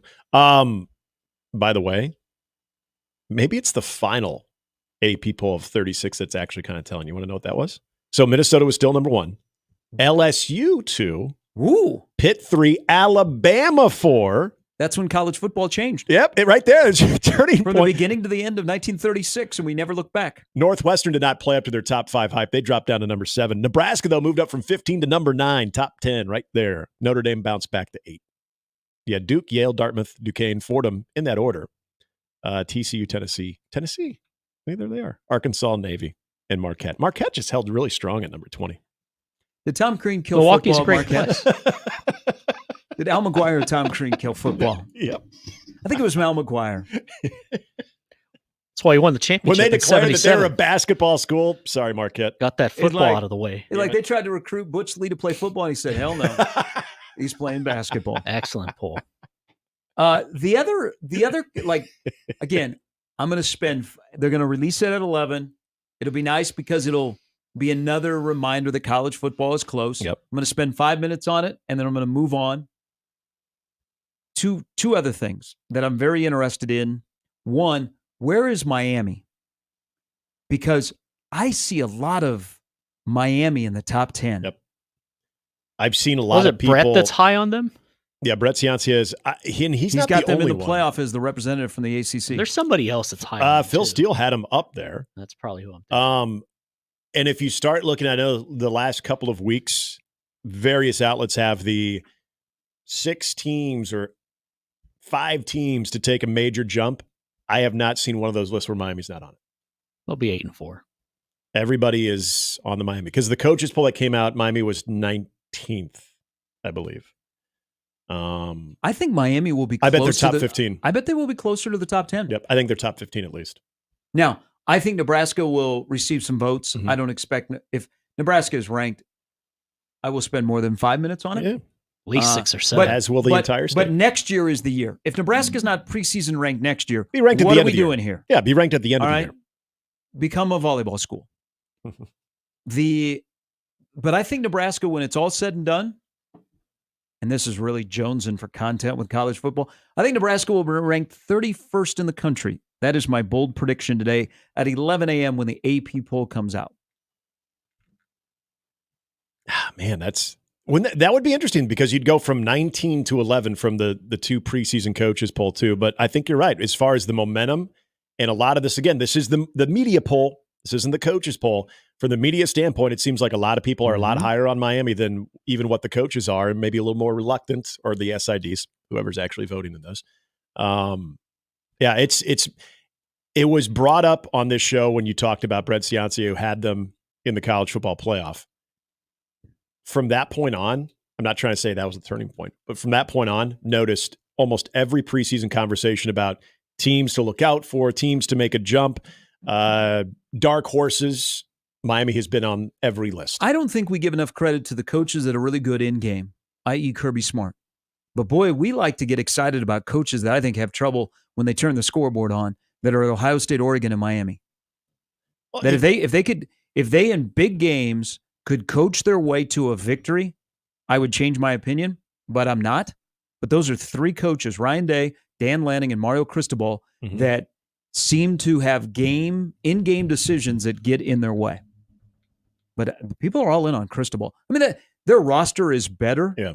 And I think they like their quarterback, which, hey, I like him more. post Ken Dorsey, start naming Miami quarterbacks. That'll be a little bit rough for y'all. Corey Harris. Tyler Van Dyke. Yeah, Van Dyke. Who is the number 1 guy at Wisconsin, it Who looks was like. the quarterback in 2014 when they were here? I'm totally drawn a blank. Not Craig Erickson. It wasn't Gino Torretta? See, that's where I used to be able to always name the Miami quarterbacks. So the Miamis and the Nebraskas of the world, yes, used to be able to rattle off their running back, a defensive player, the quarterback. I could. Oh yeah, absolutely. I can even do the outside of the two Martinezes. How many people outside of Brad Kaya? Who they had high hopes for? Yeah, they did. And we're 15. Yep. He had a great story. His mom's an actress. They had super high hopes for him. Yep, I do remember that. But outside of here, like the Blue Bloods used to be able to name off, go year by year every quarterback. Yep. Outside of the border, how many people nationally could name Nebraska's quarterbacks of recent memory outside of the Martinezes? None. Yeah. I don't think Tanner Lee's not showing up on anybody's. But Miami's a prime example because, like, Ja'Cory Harris was supposed to be that dude. Yep. I mean, he came with the Northwestern High contingent, and they were going to turn Miami football around. But between Ja'Cory Harris and Cam Ward and Van Dyke last year, it's hard to name Miami quarterbacks. Yeah, for a lot of the similar reasons. That's like Texas. Yeah. Texas used to be able to rattle off bang, bang, bang. Texas quarterbacks from the start of the Big 12 on. Yeah. Chris Sims, Major Applewhite. And now between Quinn Ewers, there's... Between? Yeah. Yeah. I mean, so we remember Garrett Gilbert, but that didn't really amount to anything. But we're still, that's 15 years ago. Yeah. After that, Jesus.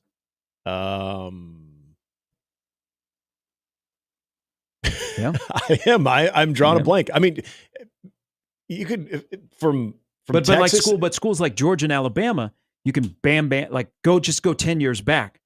Bam, bam, bam. You can name from. You can go all the way back to Murray. Yeah, I mean Mac Jones to Milroe. Aaron Murray to Carson Beck. Yep. It's not with a dabbling of Stetson Bennett in there. It's not a bad exercise to do when you start looking at not only the popularity of the programs, but just even if like an A.J. McCarron is a good example for Alabama. We all remember him, but we remember him for being the ultimate Alabama game manager. Mm-hmm. You're a good program. National champion. You got exactly national champion. You're a good program. Maybe it's your identity's defense or just your overall physical way. Those quarterbacks don't have to be the reason that those teams won. But yeah, we remember them. It's a great exercise to indicate the relevance of where you are in the national pecking order, not even in just a single season, an individual season, but over a decade's time.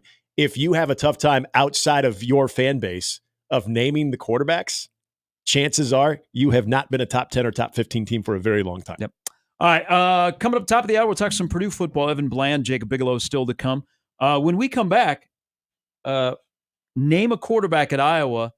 And if the quarterback you come up with that's supposed to start in 2024, if you have a good opinion on him, if you are an Iowa fan reached out to me after a poor performance in their Kids Day scrimmage the other day. He's changed his win prediction. Uh-oh. We're going to put him on the spot. All right. Because people know who he is. We'll do that when we come back. It's Mornings with Sharp and Handley and Jimmy on 1620 The Zone. As you heard us talking all morning, football is quickly approaching. And there's a way to get in all the action. You're getting all the information that you can get from NFL exhibition games, college football camps. Now we start looking about the NFL.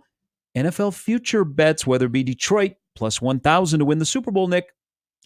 Hey, maybe you're looking at other division winners. Houston Texans at plus 105, but also like Cincinnati at plus 165 in the AFC North. Lots of ways you can get into that. You know what? If you like parlays, FanDuel is the place to go because they have different picks for even bigger payouts. And right now, new customers, you can get $150 in bonus bets if your first $5 bet wins with FanDuel. No better place to get ready for the football season than on FanDuel. It's America's #1 sports book and official sports betting partner of the NFL. Go to FanDuel.com, use the promo code ZONE. That's FanDuel.com/zone to sign up today. 21 plus and present in Iowa. First online real money wager only. $5 first deposit required. Bonus issued as non-withdrawable bonus bets, which expires 7 days after receipt. Restrictions apply. See terms at sportsbook.fanduel.com. Gambling problem? Call 1-800-BETS-OFF.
Dierks Bentley comes to the CHI Health Center on Saturday, August 24th, and you can win tickets this week with us here on Sharp and Handley. Details at 1620thezone.com.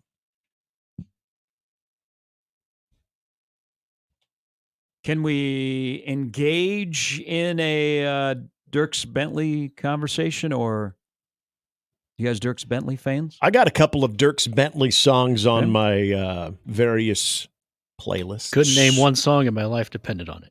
Drunk on a Plane, you've probably heard that. I've been it. Let's see, Free and Easy. By the way, I've when been it. I hold on. Somewhere on a beach. It's a good song. Did you Burning Man? I like Dierks. I think the first one I always like was What Was I Thinking? I saw Dierks. It's probably been about 10 years ago at Stir Cove. Mailman Todd was there. Oh yeah, I do remember that. It was I just recently moved to Omaha, and I liked Dierks Bentley, and so I went and saw him put on a great show, and that was right as Drunk on a Plane came out. I bet it 10 years ago. Yeah, because that Riser album was 14, maybe. Puts on a great show. Highly recommend it. You know what? I've not been yet. We have an affinity for country music in this town. Yes, we do. It's only gaining popularity in Steam. Dierks Bentley. Is it Dierks? Do you go with Dierks or Dirks? I think it's Dirks. Dirks. But it's Why are you saying Dierks? Because that's how it's spelled. Dierks. No, Dirks. I know it's Dierks Bentley. But it's Dirks. spelled. There's an I and an E. Wouldn't that make like you say Dirk Nowitzki. Dierks? Hold on. It is. It's Okay. D-I-E. Hold on. I know it's not Dierks. It's Dirks. But don't you, I mean, if you read it, don't you The want to guy say, who used to coach Duke basketball is Mike Krzyzewski. Yeah. Was that the Bud Light commercial? Said, sure. Oh, I remember the old Bud Light commercials. Oh. Hey, man, let's get out. I'll come by and pick you up. I can't, dude. Date night. Date night with your wife? Hello. Dude, let's rock it out tonight. I can't do it, man. That's what I say to my friends. Let's rock it out. Well, it was Friday in the PM, and just like every weekend, I was ready to throw down. There's some Dirks. So we're going to give away tickets later that week. And I don't think he plays that anymore because that's one of his older songs. But he is coming to the CHI Health Center as a back-to-school concert. Beers on me. By the way, shout out to the folks in Ralston. We're big fans at NRG Media of Ralston, with Ralston Days coming up at the end of the month. Mm-hmm. They go back to school today. So let me present this question to y'all on the heels of our discussion about quarterbacks. Mm-hmm. The place amongst these three West Division friends where quarterback matters more: Nebraska, Wisconsin, or Iowa in 2024. Van Dyke's going to be the starting quarterback for Wisconsin. A guy named Dillon's going to be the starting quarterback for Nebraska. At least I think so. Don't know. Still up in the air. Mm-hmm. And then all of a sudden, not a controversy, but a real competition needs to be had in Iowa City between Cade McNamara and the Northwestern transfer, Brendan Sullivan. Quarterback matters more to which of those three for their success in 2024?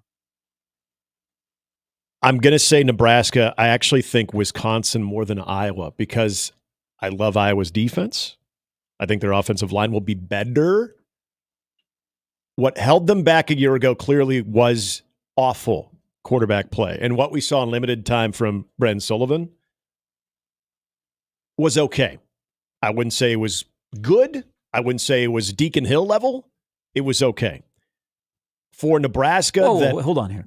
Wouldn't say it's Deacon Hill level? Yeah. Bro. Brendan Sullivan? Our traffic reporter could have moved the offense about as well as Deacon Hill. Can we agree on this very day that any opportunity we get a chance to reminisce about Deacon Hill makes for a good day? No, it's a sore wound around here. He's 1-0 in Memorial Stadium. Well, I guess that is true. But watching Fat Man play quarterback is it's a fun thing. Yeah, I mean, I think for the key to success, more so for Nebraska than anything, because obviously we like the defense, but we saw what a good defense did last year, and poor quarterback play got them. We saw what a good defense for Iowa did, and poor quarterback play got them. Mordecai was. I would consider most Wisconsin fans to say it was disappointing, but he had moments. I still think Nebraska is going to lead the serviceable quarterback last year. Nebraska's in a bowl game, and we're not talking about, boy, that's been a long time since 2016. Absolutely. So Nebraska is the right answer for this. But to Iowa's point, could Iowa football field 10 guys on offense and still find a way to win 2 or 3 games? Now, I might be a little sarcastic on this. So they've got an issue. Yeah. So Cade McNamara, who got injured last year, but he had some mechanical issues in his transfer from Michigan. I find it fascinating that on Friday in Iowa City, their new offensive coordinator, Tim Lester, said that they have a chance to be good on offense. Like, this is a fun offense to play. I think the running backs are pretty good at Iowa. Their offensive line, this is like a make or break year for the offensive line. But I think the running backs are going to look more like Iowa running backs. Yeah. They still don't have a ton of depth at wide receiver, and they will always have, they got Luke Lachey, Michael Burt from Prep is over there. I don't know that he's going to factor in this year, but they're always going to be good at tight end. Then on defense, they are what they are. In special teams, of course, they're one of the best. And they're on a heater. Iowa's on a run of 42-20 on the unders. Just if you're dabbling with FanDuel, please use the promo code ZONE. Use that bit of information, especially the first 3 games that Iowa is going to play this upcoming year. So I don't know that it's a controversy. I think it's a competition. But boy, it's uncomfortable that Cade McNamara, and people charted this. This is how you know you're struggling. He was 8 of 24. He threw a pick. He threw for 20 yards. I don't think that's going to get you drafted. Well, and I'm no Warren Sharp, and I'm no Scott Pioli or Brett Veach, but I don't know that those numbers are going to get you drafted. Well, and I don't want to continue to dig the knife into that particular example there, but on the completions, dump-offs, checkdowns, high percentage. So you, myself, and Jimmy could all make these out of the throws. backfield. Yes. So even the completions were nothing that, well, yeah, but did you see that dime? Did you see him just rip one on that seam route? No, these were all dump-offs. I would like to just kick Iowa and, ride with Iowa JD. Oh, did I say his name out loud? I did, didn't I? He sent me this yesterday. He was not very happy about the rough scrimmage. Yeah. Maybe we were wrong. 7 of 21, 20 yards, 1 interception. It was a pick 6. So that defense is pretty good. Yeah. 1 It was a sack, good 0 safety. touchdowns, Yeah. 1 fumbled snap. And Iowa JD said 6-6 is the ceiling for them. Because it's Quinn Schulte who had the pick 6. So, I mean, he's pretty good. Quarterback matters less of the Power 4 schools. Quarterback probably matters less at Iowa than any other place in college football. Yeah, because they've figured out ways somehow with atrocious, we're not even talking about bad, atrocious quarterback play to win 9 games. It's pretty impressive. But as an Iowa fan, you got to be so frustrated because you're not asking for a Heisman. You're not asking for an All-American type quarterback. You just need, you mentioned if Nebraska has a serviceable quarterback, Nebraska gets into a bowl game. If Iowa has a serviceable quarterback with everything around it in the other 2 phases, and you're right, tight end is always going to be identity. Offensive line is probably fallen off a little bit compared to the Iowa standard, but it's always going to be at least above average. And running backs, you're more times than not are going to have good running backs. Just bring me a serviceable quarterback. If I'm an Iowa fan, I would be thrilled by that. Someone that you know exactly what to expect, not in a bad way. Consistency, guy's going to move the ball. He can make some throws. And honestly, I thought Cade McNamara could be that guy. When I watched him at Michigan, I thought he was always on the fringe of game manager to, dare I say, elite game manager, where you're not going to win because of him, but there's nothing in his game that is going to hold you back. He is only going to help your offense move forward. Who won the trade, Michigan or Iowa? Rudock for McNamara. Oh, God. The answer is Michigan. Rudock was he was a tough watch, too. They are showing, as the Olympics are making the transition to 4 years from now in Los Angeles, which will be the most obnoxious Olympics ever. Should just be for Americans. America. F yeah. Why does the LA Coliseum field look so terrible? I didn't see they keep showing scenes from the Coliseum. and the field looks awful.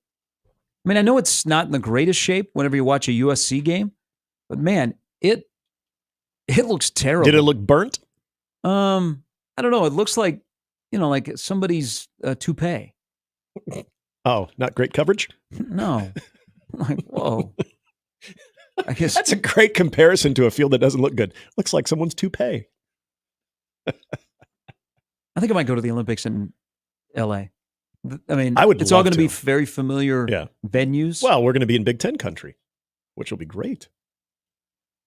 That's true, too. I mean, a lot of the venues we'll be able to recognize, we'll be able to give you proximity. Oh, that's where that is.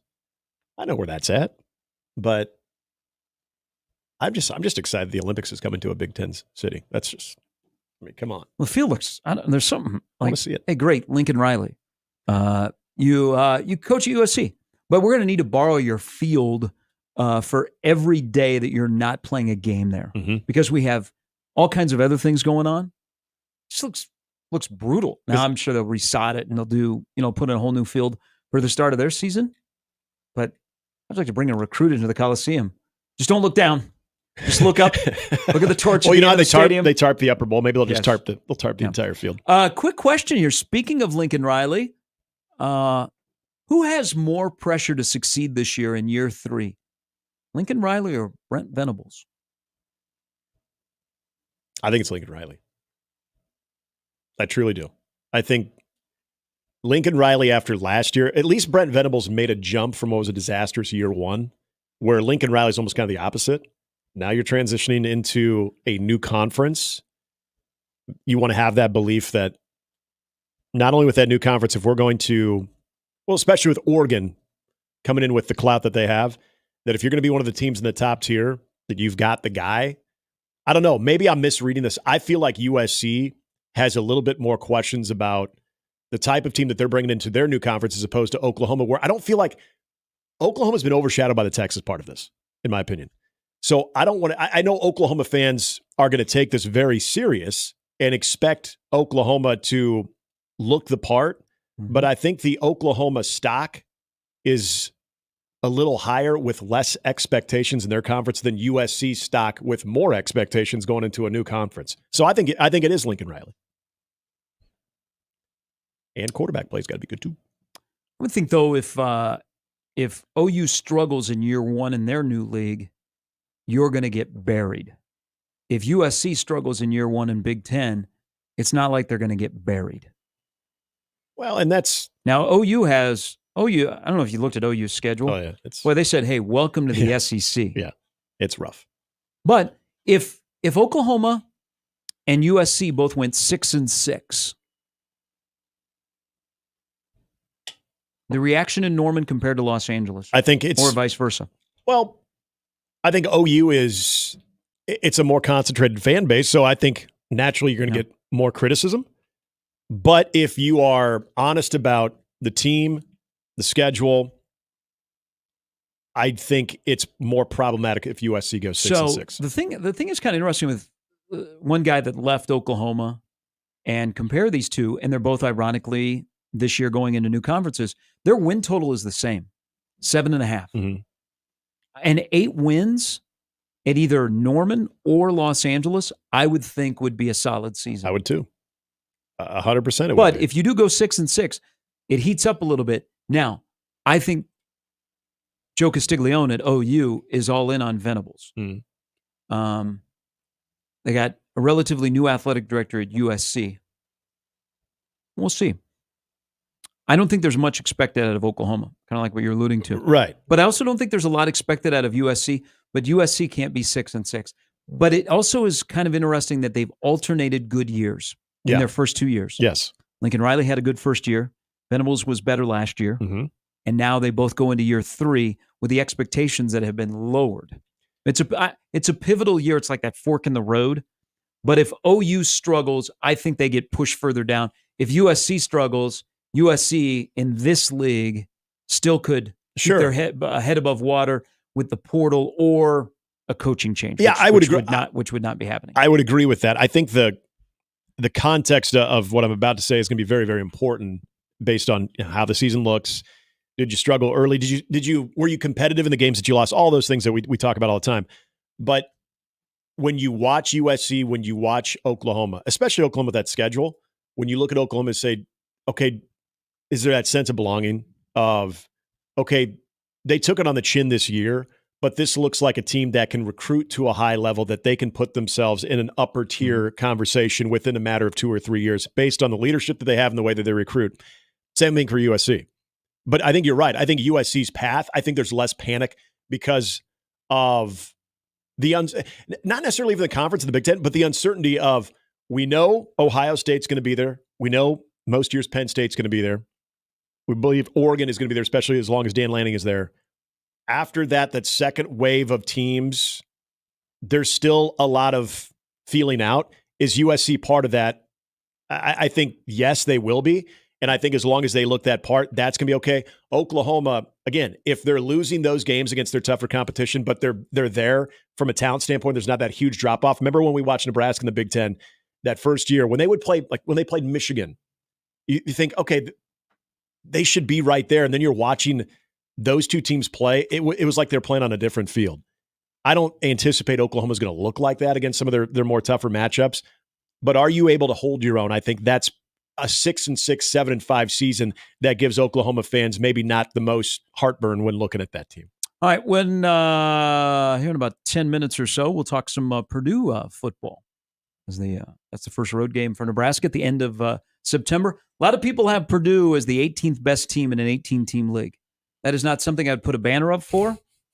The Big Ten, though, the guys on the bus tour think a little bit differently about Purdue after seeing them in person. So Rob King will join us coming up or Sam King will join us coming up after 8. Evan Bland still to come. Jacob Bigelow on 1620 The Zone.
Guaranteed to be played at the opening ceremonies in 2028 in LA. Gangster's Paradise? Yes. Wouldn't that be something? Man, people be fearing for their lives in Los man. Angeles. Damn Americans. What are we going to do about tonight in Cleveland? My bittersweet return of 2016. Yeah, see, Kyle Hendricks and nobody else. I guess Jose is still there. God, that's it for Cleveland. That's it for Cleveland. Tonight's a big night for the Cubs. Cubs and the Guardians play in Cleveland. Yep. Cubs haven't been 500 since the 5th of June. Have they've been back to Cleveland since? I'm pretty sure. No. They haven't? This is the first time since 2016? So. Okay. Because I know they've played. I remember they played in Chicago sometime after because we were thinking about going to that, but I thought they were maybe in Cleveland before. No, I think this is the first time the Cubs have been back since the World Series. Those bastards. So we got a 3-game set. Do we want to put something on the line? You know what? Series win? Sure. We'll figure it out. Okay. I feel alcohol. What car are you driving today? The car I drive every day. All right. Put your car on the line. We're doing pink slips? No, you put your car on the line. I'll put like a case of beer. Oh, okay. That's fair. Yeah. Huge series at Target Field because Kansas City and Minnesota. Yeah. The Royals, who are now 3 up for the 3rd wild card. Again, Cubs and the Royals had yesterday off. It was really, really odd. Mm-hmm. But the Twins, who got off to a good start in the series against the Guardians, especially that Friday, they won the first 2. They won that doubleheader, and then their offense didn't show up for the next 2 games. So Cleveland comes into Minnesota. They leave with a 3.5-game lead when they entered. Mm-hmm. The Royals Minnesota game, especially when you got Reagans and Lugo are going to throw in that series. That's a big series for the Royals. I mean, that division was going into Saturday was 1.5 games back. It's Minnesota. If they sweep that thing, we've got a new division leader for the first time in mid-April, late April, because Cleveland has not given up that lead. No, really since then. So, it's nut cutting time right now because I don't even know what I should be rooting for other than are they a 3 or 4 game set with 3-game set with Minnesota? 2 night games and a Wednesday afternoon game at beautiful Target Field in downtown Minneapolis. I guess I got to root for Kansas City to take 2 out of 3 since they are the team that is a half a game behind Minnesota. Twins have played well against the Royals. I think they've won 5 of 7. They seem to play really well, even better up at Target Field. So that series starts today. And unfortunately, the season has ended for the Atlanta Braves. Now, Major League Baseball is going to require the Braves to go to San Francisco and play this 4-game setup coming, but essentially the season is over. When you blow a lead up 6-2 in the 8th inning to the Colorado Rockies, who prior to yesterday were 1-725 when they trailed by 6 or more runs in the 8th inning or later until yesterday, and the Braves just melted down. Now they are 2-725, but there is a positive for the Braves. Would you like a positive for the Braves? Sure, yeah. You should be saying this more to Odson, but yeah, I'll entertain it. Spencer Schwellenbach is dealing. Mm-hmm. So he was great again yesterday in his 6 innings, and then he turned over the bullpen, and they walked in wearing a gasoline suit, struck out 7. He struck his last 3 starts. He's only walked 2, and he struck out 28. Mm-hmm. Ooh, Schwelly is going to stick in that Braves rotation for the rest of this year, and a great start on being one of their 5 next year because I think they'll do some tweaking to that starting rotation. But man, good on him. I thought he got off to a slow start. I thought he'd be sent back to the minors. Mm-hmm. And I thought Povich would have a better start with Baltimore. Yeah. It's kind of the reverse. But Schwellenbach looks so good on the mound. Man, he is settled in.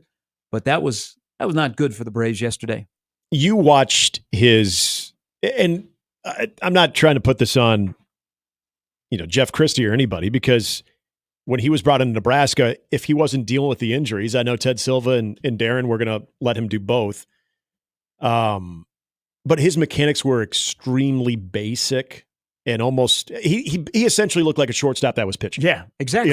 That's a great way to put it. When you watch him now, even when he debuted and we were all locked in on it, it's something to watch a refined Spencer Schwellenbach with proper mechanics, the way that he's spotting up pitches, everything from the time he comes set to the time that he's following through. he looks like he belongs. He is in such an ideal organization. Now, the Braves have just been hammered by injuries. Yeah. It's not like all of a sudden they got bad. Now, they're still hanging around, Mhm. but they have the injuries that they're having are not to the backup Glenn Hubbard. Right. Okay. They are suffering some significant injuries, but he's in the ideal organization because they develop young pitchers Right. from the minors on the way up. And even when they get to the majors, they still continue to develop them. Mhm. I think if you haven't bought stock, I would start to, I would call your a day trader. Because the beauty of it is he always had a very live arm He did. and had a He good just- slider. You're right. He just needed an organization that would see that Mhm. and then say, you're going to be a pitcher, Yep. but you're going to be a starter, Right. not a closer. Yeah. Yeah. Changes everything, the way that you go about it from preparation, but also, again, if I could roll something from that Big Ten champion season and just pull up clips of him pitching and then watch what he's doing now, people wouldn't even recognize Yeah. him. Also, great series starting tonight. Dodgers and the Brewers, arguably two of the top 5 teams in baseball. A team that is not in the top 5 of the Big Ten. To some, they're in the bottom 5. What will Purdue do in the year 2 of Ryan Walters? We'll find out when we come back in our friend or foe segment on 1620 The Zone.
Halftime brought to you by Omaha Whiskey Fest 2024, the largest celebration of whiskey in the region. It'll be coming your way on September 28th in downtown Omaha. And don't forget, this Wednesday, another chance to win passes for the event with our Whiskey Wednesday right here on Mornings with Sharp and Handley.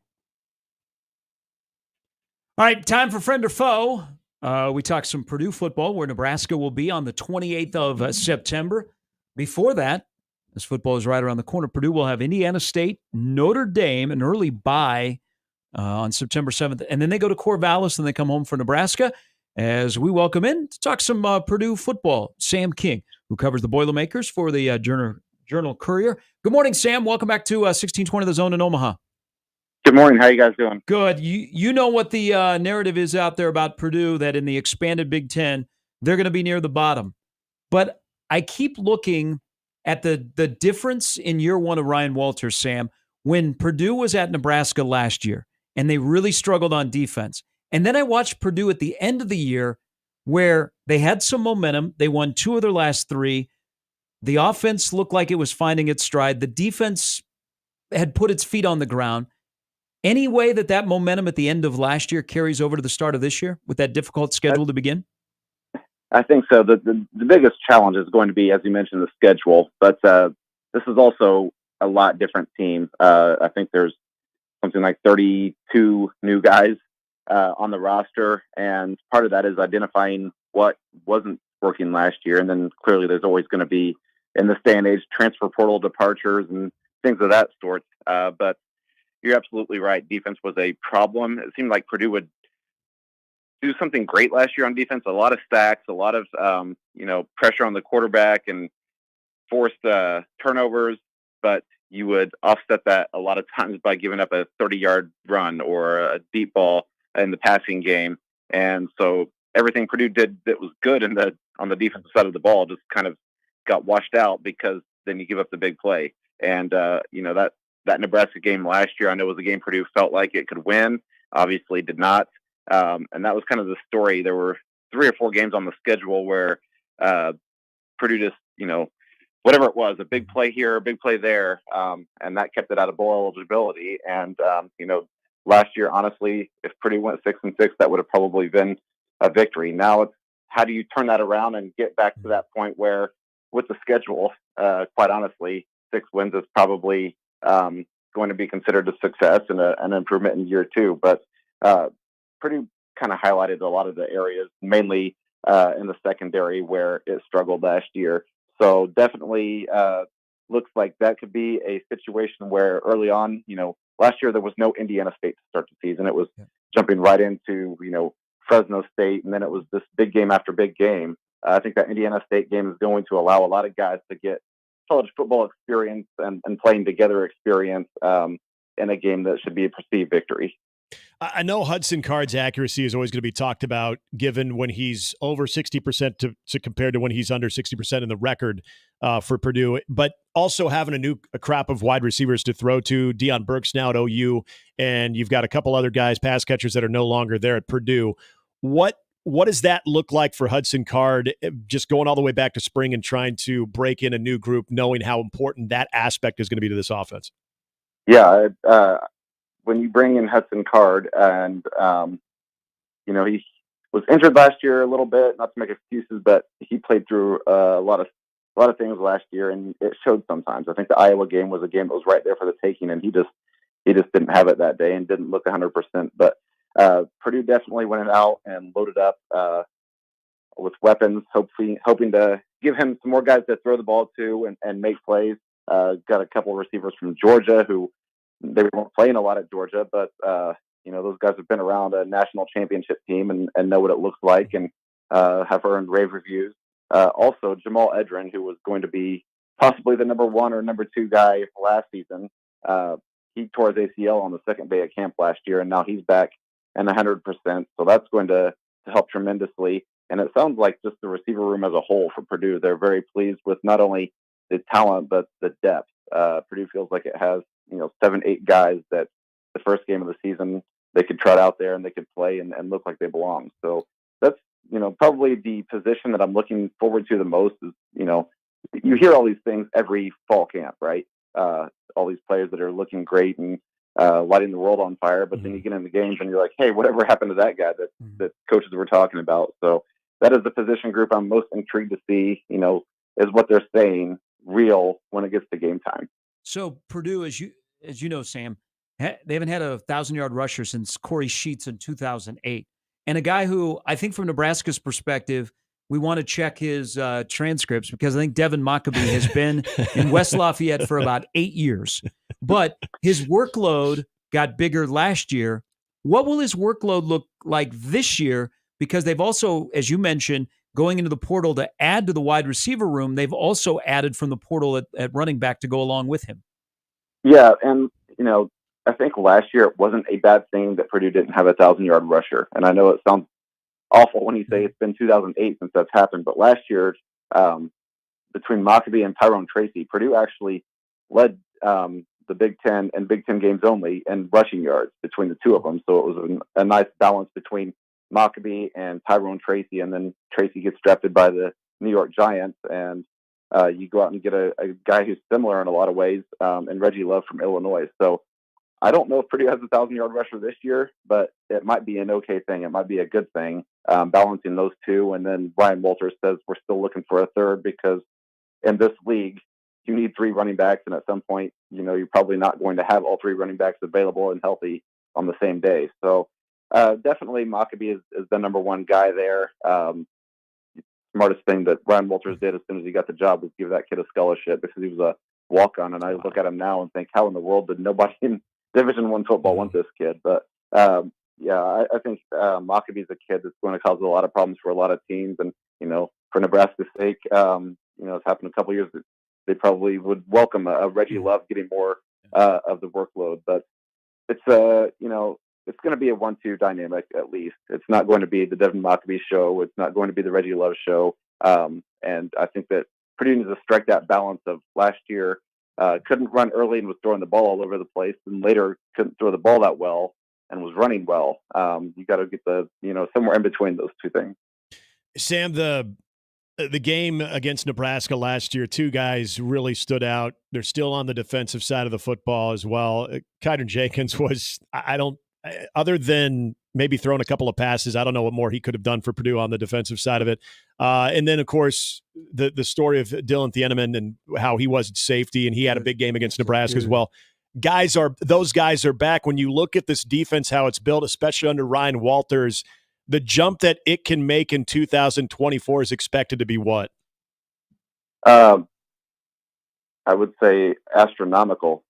If you look at Ryan Walters' past, when he was the defensive coordinator at Missouri, there was a massive jump from year 1 to year 2. When he went to Illinois, the same thing. Obviously, that second year at Illinois helped him become a head coach at Purdue. So obviously he did a lot of things right there. But Jenkins, I think he's still stuck in wind from that 55-yard fumble recovery last year. But he's moving to middle linebacker. Last year he was on the edge and did a lot of different things, and now he's going to be the guy calling this defense. And that says to me, Purdue is putting a lot of trust in him to wear the headset, to call out the plays to him and have him line everybody up in the right way. But him being a senior with a lot of experience, has been playing since he was a freshman. Dylan Thieneman obviously was phenomenal last year, Big Ten Freshman of the Year, and 6 interceptions, and this kind of, in a lot of ways, came out the exact same way. Like he's got a lot to prove this year, which I thought was very telling, that he didn't come out and, okay, now I'm an All-American and I've done this and that. He's still working very much in the same way. I think with those 2 guys, you take up the back end of the field and shouldn't get beat deep too many times. And then also you add, because you move Kyron Jenkins, because Nick Scorton transferred to Texas A&M, you load up on pass rushers. And I think Purdue's going to get after the quarterback and be able to do a lot of different things this year with, kind of a more experienced defensive line with some of these guys. And then just with the experience, like I said earlier, that they've added at defensive back. So let me ask you, Sam, about Purdue's NIL, because when we hear NIL at Purdue, we immediately think of what Matt Painter is doing. But I look at the additions to the roster in year 2. Purdue had some big wins. They're a top 30 portal class. Nyland Green is one of the top cornerbacks that was in the portal from Georgia. Is Purdue's football NIL much better than maybe from the outside we would think about a football program like Purdue? I think it's much better than it was a year ago, and that's a credit to Ryan Walters, who did all of the political, shaking hands, kissing babies that he could to put a bunch of money in his pocket to go out and get some of these guys. If you talk to Ryan Walters, he'll tell you a year ago, if I would have called some of these guys, I wouldn't even get on the phone with them. They'd never take my call. And now at least you get your foot in the door and get a conversation. And that's, if you have a good enough sales pitch and a personality, and then obviously if you have the financial backing, you can convince some of these guys to come to your school. So that's, fully a credit to Ryan Walters. I asked him at Big Ten Media Day if Purdue was good as far as NIL goes. He says, we're better than we were a year ago. But that's been a lot of his doing. The problem with a school like Purdue, I think, I don't have, obviously nobody has a data to prove this yet, but you can't keep going back to the same people every year and asking for, can you chip in $1 million here, $1 million here, $1 million here? And so it's going to be like, from my vantage point, I want to see how this plays out in the long haul, where it's 10 years down the road. Obviously, if you have success, people are going to be more willing to keep putting money into your program. But how do you kind of come up with some more donors to keep this thing rolling? Because, those places like, especially now, Oregon, Washington, UCLA, USC, they're always going to have money. Nebraska football is always going to have people donating to the program. Purdue's kind of in that realm where some years it's good at football, some years it's not. Usually a middle of the pack type of Big Ten team. Can you kind of take that next step, or can you get those more people that are coming out with an interest to say like, hey, I really want to pour a large financial backing into this program to help it elevate to the next level?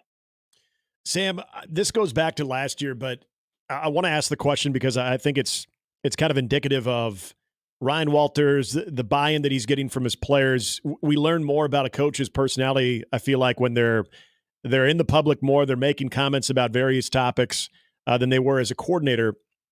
He was always asked about, because I know Purdue was seen as one of the teams that was on the receiving end, and not in a good way, of the Connor Stallions situation. But he was not afraid to speak his mind on the advantages that came with that. And for a guy that was a first-year head coach but was familiar with the Big Ten, I know we all kind of appreciated what he had to say. I felt like sometimes he was saying what was on every other coach's mind. They didn't necessarily want to go there. Ryan Walters did.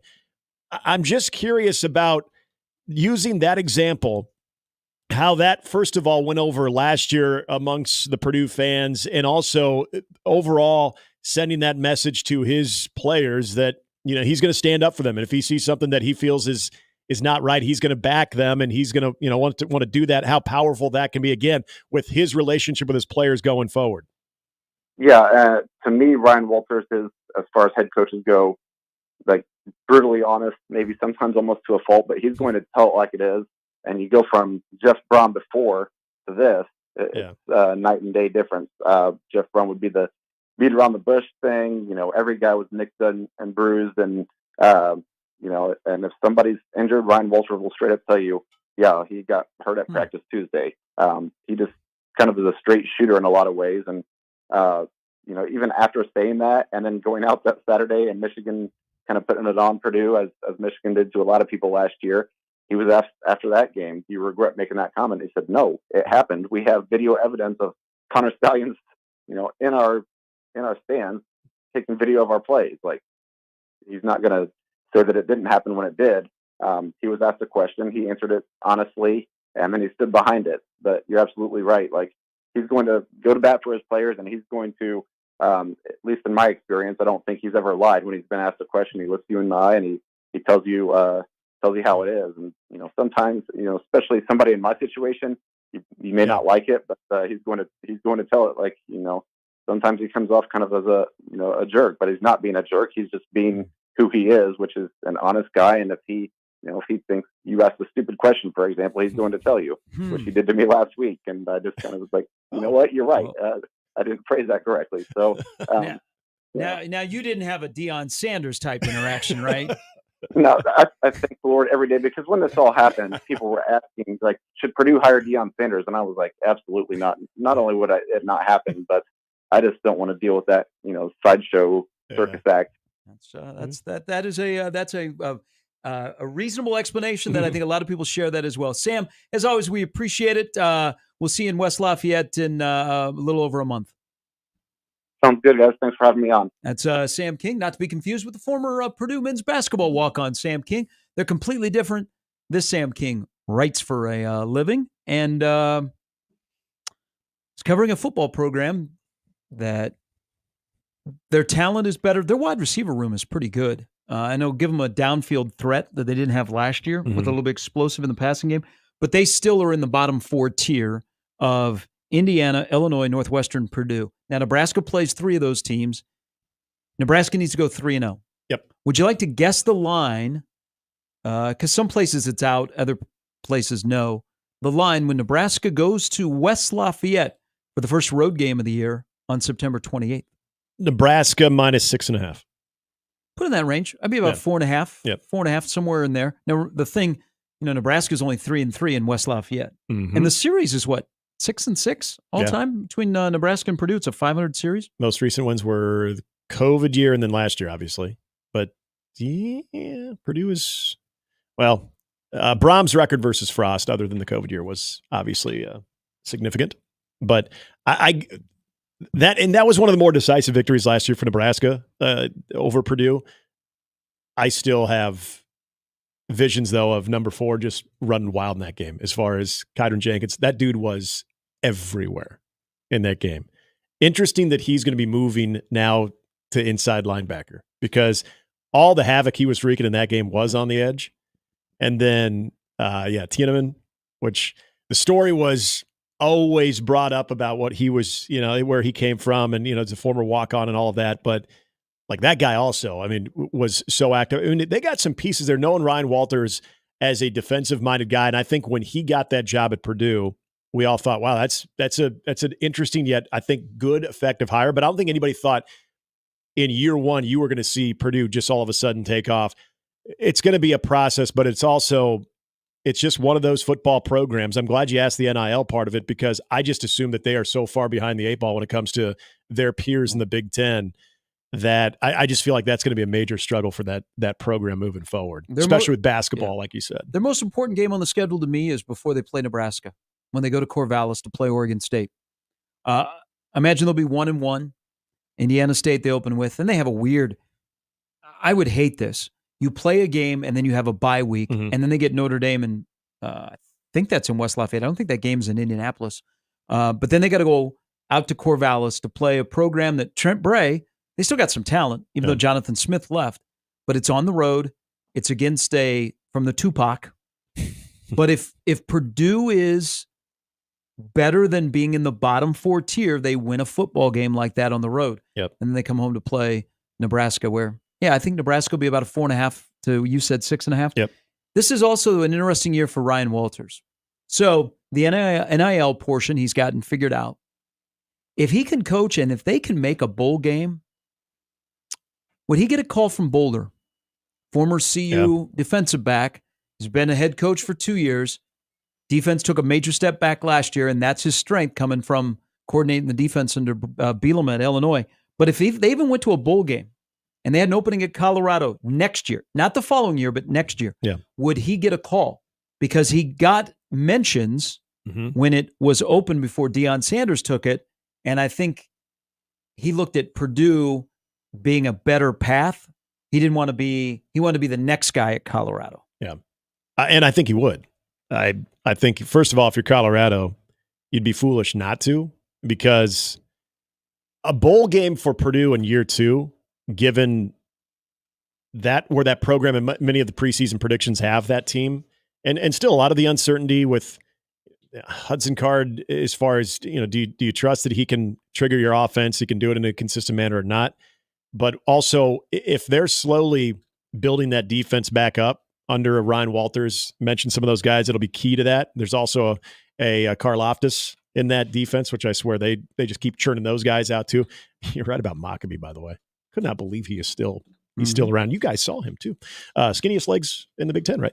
But I would think if, let's say, and this is maybe a topic for a later date or later time.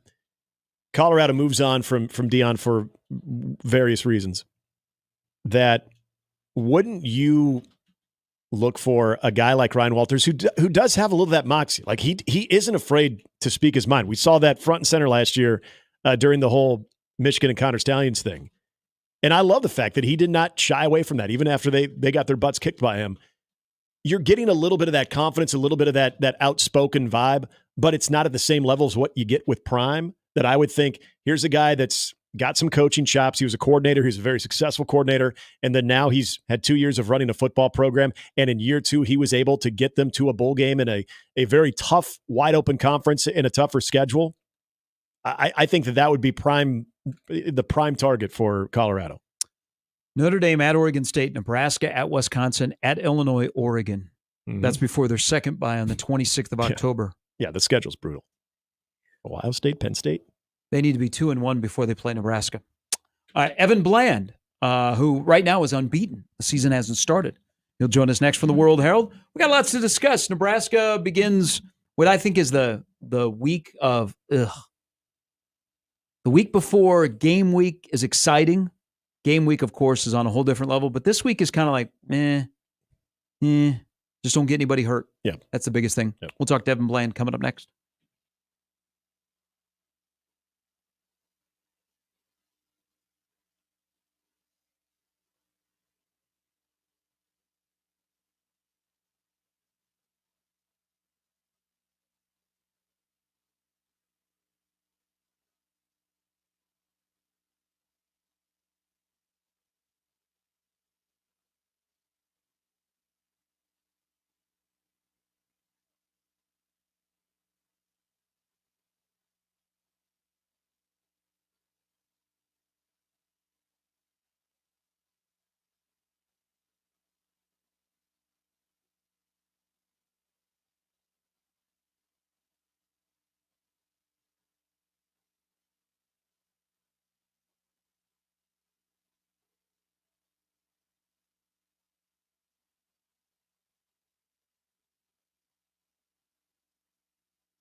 All right, 19 days away, Nebraska UTEP. Evan Bland of the World Herald joins us. Good morning. Morning, guys. Hey, let's first start, before we talk about Nebraska, let's talk about what happened in Boulder on Friday. We've all had moments with coaches, and whether it be football coaches, basketball coaches, where maybe they pulled us aside or they have reached out to us about something we said or we read. That was a very contentious press conference from a newspaper reporter to a television reporter. What would have been the right way for the head coach at Colorado to handle that situation, in your opinion? Well, I think you could break it down into some of the different examples that he put out there. I mean, the thing about the CBS affiliate thing, like, I think most coaches understand that whatever goes on at the national level, whatever they may be writing on a site there, has nothing to do with the local guy who, and I guess it sounds like that CBS is like their local sponsor too. Yep. So, that's not a great look. You probably want to talk to that guy to the side and maybe express that you didn't appreciate how the national site treated you in whatever bit of coverage you have an issue with. And then maybe you just make clear, hey, we're not going to, let that happen here. I think that maybe would be the healthier way to pull that off. And then the thing with Sean Keeler, at the Post there, I think they must have some history there. I know Sean a little bit, and just kind of the way that he writes can be very pointed and direct at times. And some coaches take issue with that. So that sounded like it was something that was maybe the culmination of a lot of little things as opposed to one big thing. But, if you're the head coach at Colorado, like, I don't know that you can afford to get yourself caught up in stuff like that. It came off as petty. It came off as distracted. It came off as, I don't know, apprehensive a little bit maybe. And, that's what people are going to talk about coming out of that conference, right, wrong, or otherwise. Any point, if you're Deion Sanders, that you're trying to get across, people are talking about those interactions. They're talking about just kind of some bizarre corrections of phrases that were being asked of him. I think the one about bolstering the offensive line, and he says, let's just say improved, or there's another one or two as well, but it just felt very nitpicky, tense. And I mean, that's not the tone you want to set before you played a game while you're early in fall camp. And these are people you're going to be interacting with for the next few months, no matter how things go. So maybe a sign of kind of how things are going internally right now, but not what you're looking, the tone you're looking to set at this point. Yeah. You said where my mind was when I heard that. And that is, we saw the Athlon article. There's been a lot of questions since about just the overall program culture. And when you have a very defiant press conference where you're literally denying any type of questions to be answered based on certain reasons, agendas that make very little sense to people, I'm in that mindset of this is maybe getting to Deion Sanders. And I think what's going to be interesting, Evan, and I know it's obviously not the beat you or any of us are covering, but it's always around us because it's Deion Sanders and it's Colorado, and we know what that's been. It just seems like this is going to be interesting to see how this team is out of the gate, because if that was any indication, it seems like it's at least having some type of toll on Deion Sanders. Maybe this is just part of the keeping receipts, chip on the shoulder that they like to play, but this seemed different than it did last year. Yeah, it seemed like the showman wasn't coming out for this one. He kept his sunglasses on. It felt more raw, I suppose, and chippy. And, you've kind of heard of some of these characteristics of Deion, especially when he's coaching in high school or working with high school players. And the first year at Colorado, it was kind of that honeymoon phase, especially the start of it. And you're on national television commercials before, you've played any games. And so the shine was very much there. And I think just the reality of the grind of trying to compete in major college football can wear anybody down, even somebody with seemingly endless energy like Deion, when you're constantly in the portal or retaining your own players or raising NIL funds or whatever it might be.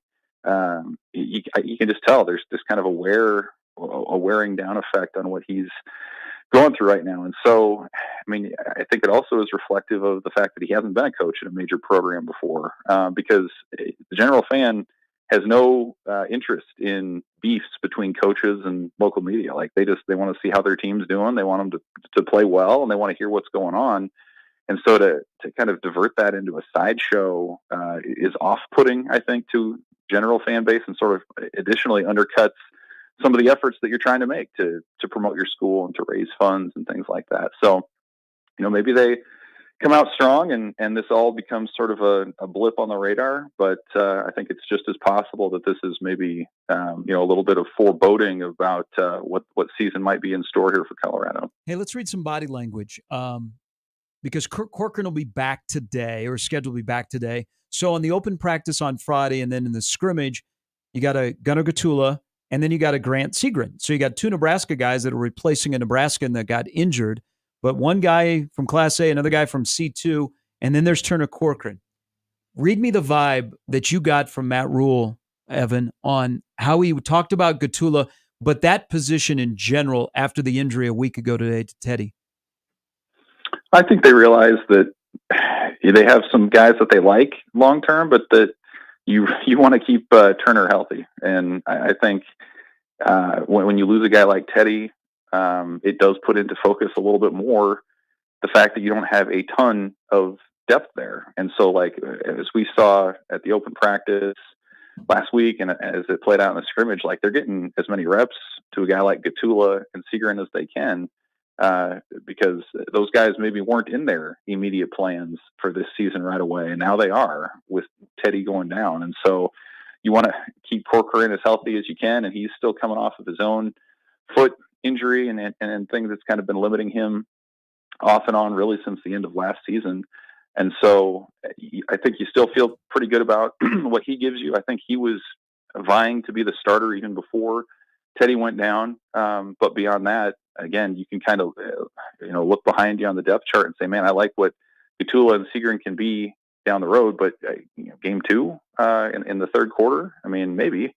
But I think there's a sense that they really need to see what those guys can do now, stack as many reps as you can at this point, and then hope everybody stays healthy. And if they don't, maybe you have to get creative with the offensive line and move some guys around a little bit more.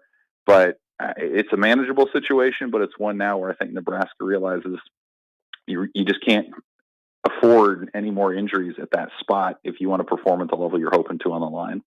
Evan, what you heard from the practice on Saturday in the 128 play scrimmage was, I guess we say, mixed. Turnovers were happening with the quarterbacks, but there was a sense of calmness with Matt Rule. If you're in that situation and you're hoping for best case scenario for Nebraska, what do you want to hear at this level or this stage of fall camp? What do you want to hear assessment wise from a scrimmage? Or what do you think that the most optimistic outlook would be if you're hearing what from the head coach? Well, I think it would be, you'd be hearing the things that they've been looking to get from certain positions all spring. I think it would, or all fall, I should say. I think it would be like, you need to hear that the running backs are making explosive plays, that they're, maybe somebody peeled off a 60-yard touchdown run, or somebody made something out of nothing and broke something off. I think it would be that the quarterbacks took care of the football, and maybe there were some takeaways or some turnovers, but they weren't, mental mistakes or things like that. And then I think defensively, it would be, there were some takeaways. Hey, somebody in the secondary made a really good individual play, or somebody on the defensive line broke through for a strip sack. I think those are the things that, Nebraska has identified many times as like that next step for this team in those different areas. And so I think you got a little bit of that on Saturday, maybe not a ton.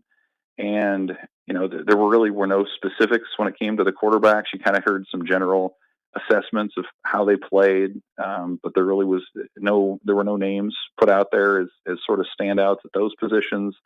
And then you hope that everyone stays healthy. And I know they had a couple minor injuries occur there, or injuries to reserve players. But, I think the other thing that I keep thinking of that Matt Rule has said is, at this point, everybody kind of knows the schemes. They know where to go with the football. It's about how do you respond in those tough moments, that adversity spot. And as we know, that's been the major struggle for Nebraska when when something happens in a game, they crack and they break, and that's happened a lot. And so I think the ability to respond to that and to rise up, to shake it off, and to come back stronger would be that next step. And I think they're seeing a little bit of that, but probably not even to the degree that they're hoping for right now. Evan Bland of the World Herald joining us. Let's go back to running backs, because there was a play in the scrimmage on Saturday where Gabe Ervin got Deshaun Singleton one-on-one. And we know Singleton's physical enough that he'll get up to the line of scrimmage and he'll fill a hole in run help. And he put his head in there, and Ervin basically ran right through him. And so people are like, oh boy, here we go again. Gabe has been known to do that. Before, E.J. Barthel was talking about his running backs and kind of breaking down, okay, if this guy is the starter, he's done these three things. Do we, on the other side, obsess too much about who RB1 is compared to what Nebraska looks at it internally? Probably. Yeah, I think that's fair to say.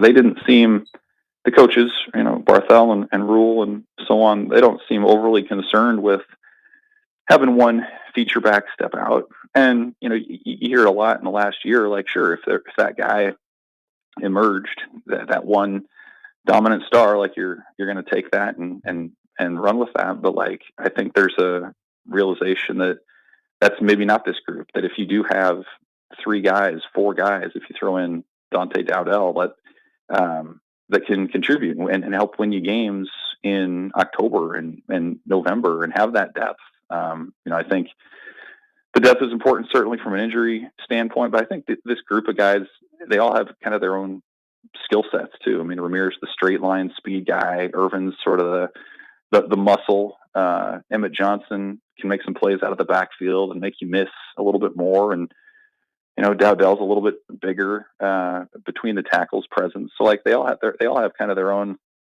little superpowers. And I think, we talk about trying to improve that room and finding that guy for the first time in a while. Like, I still am of the belief that if the offensive line does what it looks like it can do as a veteran group still, and if the threat of the pass coming from Dylan Raiola and so forth is really there, then like that's going to maybe account for some of that difference that you're looking for anyway. So like, even if the running back group stays relatively similar to what it's been, but defenses can't stack the box, and the offensive line is a group of 22 and 23-year-olds creating running lanes for you, then I think all of a sudden you're in a better situation there anyway. So at this point, maybe it's more beneficial to Nebraska to have 3 or 4 guys that it can trust with those components around it, as opposed to, one dominant running back who's kind of trying to make do with some other issues along the offensive line. So I think it can be a strength for Nebraska as much in the sense of what's around it as it is within the group. And then you have, I think the individual stories are compelling too, with a guy like Ervin trying to stay healthy, and Ramir Johnson in his 6th year trying to prove himself, and Emmett Johnson trying to hold on to his job. So like, there are a lot of really compelling individual storylines, but I do think within the context of the team and the offense in particular, it's a group that can still improve on what it did, even if the individual pieces aren't all that much better. Evan, I know Matt Rule said this on Saturday, but just being around the team over the last week, a year ago, we couldn't help ourselves in talking to a player. Second, third question in would be about the dorms, would be about that part of camp. Seems like there was a lot less about that. I know Matt Rule said he wants it more about the football, the situations, and not necessarily the things that are happening, as the team's building culture. Did you get that sense from the players this week as well? Kind of in lockstep with the head coach that, yeah, that's what we're doing, but we're not really talking about it as much because we know we got bigger things than just establishing the culture in front of us? Yeah, totally. I mean, it's a year 2 conversation versus a year 1 conversation. Yeah. And we got all that out last year, and there was a novelty to it at the time. The players hadn't done it. What's it like, and pranks and all this. And it kind of felt this year like it's been done. There's an understanding for why it's being done. and like, let's talk about the stuff that's more important, the stuff that's quite honestly a lot more pressing and urgent when it comes to figuring out roles and looking at what the season can be moving forward. So I think there's a lot of examples of that right now where you're not talking about different standards that are being set or something different about this staff from the previous staff. Like we figured that out, and the players know what the standard is. I think that's one of the more interesting realities of this season. Is like, you heard it all the time in the spring, you heard it at media days, and here in the fall, where it's like a year ago, players are kind of tiptoeing through this thing because they didn't know what the standard was from coaches, what they were being expected to do, or why they were doing this or that, and now they do. And so I think it comes back to like this idea that it's not about kind of what you do, the schemes of the moment, the X's and O's, or even the culture piece. It's about figuring it out in the moment and finding a way to win and kind of talking football at a 200 level or 300 level or beyond. And I think Nebraska's getting to that point. They certainly have a veteran group of guys now that are leading this team that are clear leaders. I think that's probably one of the things that we'll get out of this week is those single-digit jersey numbers. I know Matt Rule said they were voting on that here sometime early this week. So that maybe becomes another one of our kind of annual black shirts questions about when the single digit jersey stuff comes out. But I think they have a lot of candidates this year, and that speaks, I think, all the more to the fact that the guys who are here really are bought in to the process, and it's manifesting on the field. Absolutely. Evan, we appreciate it as always. Have a good week. Thanks, guys. That's Evan Bland from the World Herald. Yep, they vote this week. Single digits will be handed out. Pressure on the guys that had single digits coming into this year to keep them. I already said Butler will be a single digit guy. I put that. I don't know. Did you grab a guy? As far as a new one, no, not yet. I agreed with you on Butler. I think that'll be the turn down because you're not going to be a single digit, but I think Ben Scott will get the honorary. I was voted, but I'm not going to wear number 1 as a center because I can't. I should let centers wear 0. I know. Well, and only centers. Nobody else in the offensive line can be a single digit except for the center. It's kind of like the libero in volleyball. Yeah. I think you and I were talking about this off the air last week after seeing the guys in wearing the Guardian caps. Something about Nash with 0 in the Guardian cap. Guardian caps, by the way, are aesthetically not pleasing. No. I get safety. Yeah. But come on. I mean, the great Gizmo is playing football in the NFL this weekend. So Rule is all business, like he's making that transition. We missed a great opportunity. This is the media. I wasn't there to ask questions, but we missed it to ask him why his wide receiver coach is wearing a yellow hat, because Rule would have loved that question. Absolutely would have been dying for that question to be asked. I'm actually surprised he didn't bring it up. Yeah. Like, hey, you guys didn't ask why Garrett's wearing a yellow cap. Well, Garrett McGuire himself even gave that opportunity by saying, yeah, making the yellow look cool. We need, hey. There should have been follow-up. Why? With his wide receiver room. Or whatever he wants. He'd shave his head and it'd be cool right now. He's a man that's, I'm sure, sleeping very well at night. Quick nugget here on Gabe Ervin. Load management, Gabe Ervin. Gabe Ervin needs to carry the football in November. Yep. Gabe Ervin has carried the ball 95 times in his career at Nebraska. You know how many of those have come from October 1 to the end of the year? 0. 11. Oh, 11. Okay. He was healthy. I suppose. That's right. Majority of his year. 2022. That's right. So 95 career carries, only 11 have occurred from October 1 to the end of the year from Gabe Ervin. The usage in 2022, that number actually does still surprise me that it was that many. Because I feel like in 2022, even though when he was available, he really wasn't used at all. So no. So that number is still somewhat high, in my opinion. I hope. I just hope for Gabe Ervin. I feel like there's a plan in place for him. I think a lot of what you've suggested would make a lot of sense of pitch count, whatever you want to do with him to where he can be the most effective self there in the second half of the season. Because every time you see him, you hear from him, there's great perspective on it, on football in general, on the position, on the battles, all those things. Physically, he looks so good. It's just being able to not only stay healthy, but be not the electric, the guy that we talk about that Nebraska maybe lacks a little bit, but just being that effective running back that is like you've talked about. And I think it's an important role to have, is that this is a guy that you can lean on heavily there in the second half, because if you can do that and you've got a consistent workload with a guy like Emmett Johnson and Ramir, whatever they want to do with him, that's a great situation, because you're right about, I do this a lot. I did this. Hell, I remember the year of Marquis Stepp. I got so fixated on who's going to be the lead back, who is going to be that. And we get into that a lot. But we've also talked about in college football here as of late, it's really not the lead back, because you're always, like the Judkins, those guys are rare. Ollies, those guys are rare. It's the ones that you're going to ask to do a couple of different things. You're going to ask to catch the ball a little bit. You're going to ask them to maybe just be a third down guy. Maybe you're going to have a couple of different things that we know and this down and distance that you're really good at, pass pro, all those things, that you're not only making that position a lot more versatile, but you're also in a way preserving those guys that if you do have some NFL chops, maybe that ups the value in the coming years for the running back, because there's not so much wear and tear. But for Gabe, especially for a guy that's been through it injury-wise, if they are able to preserve pitch count, however you want to label that, where he's his best self in the second half, that's a huge thing for Nebraska.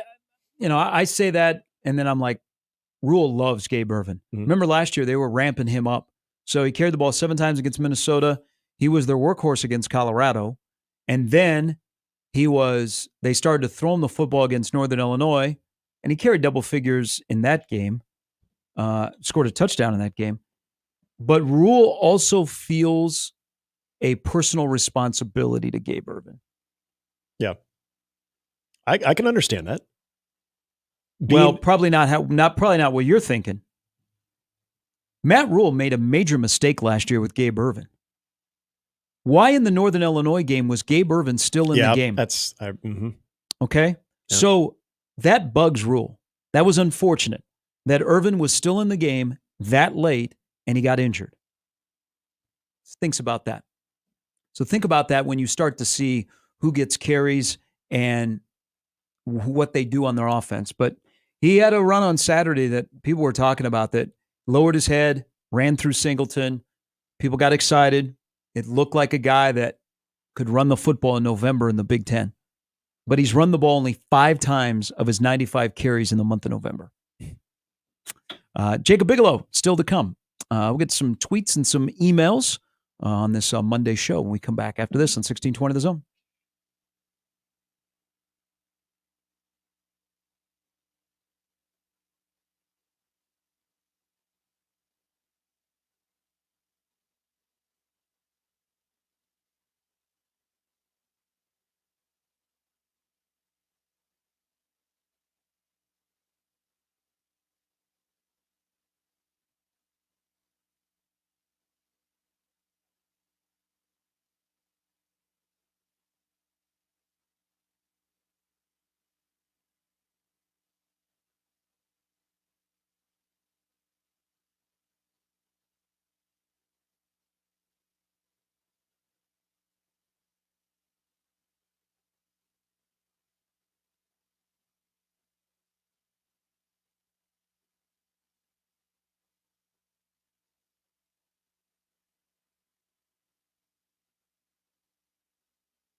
Hey, by the way, I know this isn't until the 22nd of November. Nebraska and Creighton are already scheduled to play in men's basketball at the Chi. Same day, Nebraska is scheduled to play Creighton in women's basketball. I don't think they can make that a doubleheader. Isn't one in the other venue? Well, one is at the big arena. Yeah. Might be tough to have a doubleheader. One play at 5, one play at 8, like they used to. But the old girls boys doubleheaders. Don't ever just keep that at Sokol. Great home court advantage. Play it at Sokol. Play it, you know what, like at 11, and the men play like at 7. Mm-hmm. But they are on the schedule. I don't. It'll be a double dose, but keep it at Sokol. Sokol is such a great home court advantage for Creighton volleyball and Creighton women's basketball. So I wouldn't move. It's the old UConn principle where people say, hey, you'll get larger people there. Take them out of your environment. You got a great environment right there. Nice, intimate people on top of the court. But they're still on November 22nd. So I wonder if that's coming at any time. I used to be week. that guy. Remember when Baxter, they were deciding on what the capacity should be when they were opening that arena. And I thought, well, in certain hockey games, you've been able to draw 12,000. Now, that was always a very strong campaign to do so. And when I heard what the final number was, at first I was underwhelmed by it. But then when you look more into it, it makes sense. You create demand. You create your own environment. And then on those occasions where you don't have a huge crowd, it still feels like a lot more than if you had the bigger arena. Omaha Athletics needs to build a championship arena that is at about 2,500 for volleyball and women's basketball. Yep. Well, hey, wasn't there some type of grant that or some type of something with Baxter, an addition? We found out it wasn't anything crazy. I think they're they had an opportunity. They're doing like a locker right upgrade behind, or something. Right behind Baxter Arena, they had an opportunity. Yeah, and then the city came in and built a water plant. Yes. Bastards. I think Trev gave him the land. That was his parting gift. He's like, I built you baseball, softball. Here you go, city. He needed Deb Fisher to come in and steal the land from the city or whoever that belongs to. Oh, yeah. Deb Fisher stole my land. But it was going to be connected like by a skywalk. Like Baxter Arena and the championship arena, because they want to move all the athletic department stuff down there. But that would have been awesome. Yeah. One other quick thing here. Well, we're gearing up for college football and we're excited. And today at 11 a.m., the college football poll comes out for the AP. We may be overestimating how much excitement there is for college football, because one of the great things that happens every fall is the running of the Gumps in Tuscaloosa. So they have media day or fan day where the fans can come and get autographs from their favorite Alabama Crimson Tide. Yep.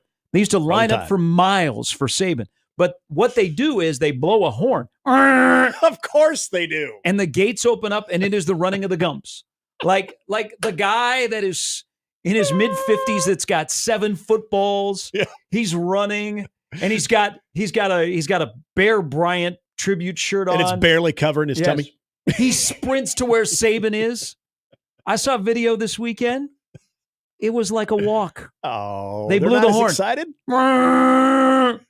They opened up the gates and the Gumps walked. They didn't run. Is it like the old footage you'd see from Black Friday shoppers when the doors finally open? People are trampling over each other. People say Alabama's still here. I say no. The Gumps don't have any juice. Is there a lot of wads of tobacco? Like slow motion. It's like chariots of fire. Running to the 5, to the 6, to the 7, to the 10. He's at the 15. He's coming towards Milrow. Was it at least speed walking? Was there like some speed walking on this one? It's Willie from Bessemer. Say hello to Jameis. Coach. Hey, coach. All right. Last hour upcoming. I had a moment on Saturday night, which I'm so excited about. Oh, good. It has brought me back to my old days, and you'd be able to tell if I took a shower or not after what I did on Saturday night. What the hell? I'll tell you. Okay. When we come back on Mornings with Sharp and Handley on 1620 The Zone.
Soothing sounds.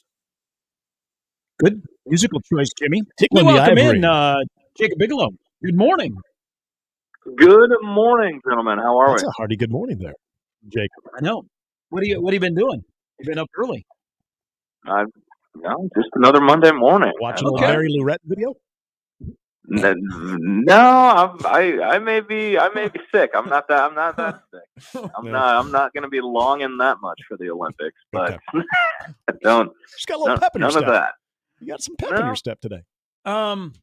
Okay, since you're in the conversation here, I got to bring you in. When was the last time you went to a bar and whether you paid a cover or not, got the stamp? Stamp?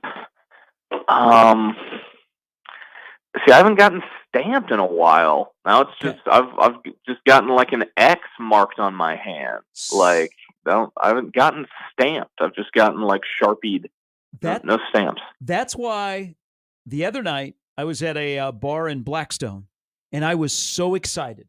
First of all, like we walked in, and the doorman was like, because you didn't show the ID. So I pulled out my ID, and he made some wisecrack, and I'm like, okay. So you say you asked for it, but then I got the stamp.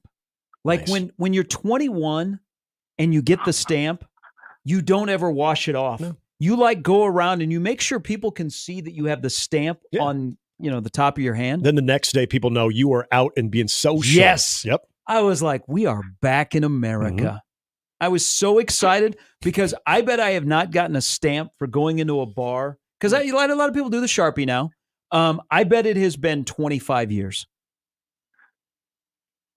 I'm trying to think if I've been stamped in recent recent years. I don't think I have. But I didn't go to Blackstone more. I was, though, Jacob. I was going to keep it on my hand, like as a sign, like a badge to show people.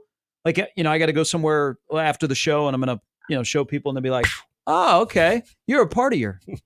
But I had to take a shower because I didn't like how I smelled. Yeah, bathing is important. I would recommend showers. Yes, that is something I would recommend. Okay, let's start with some Olympic basketball here.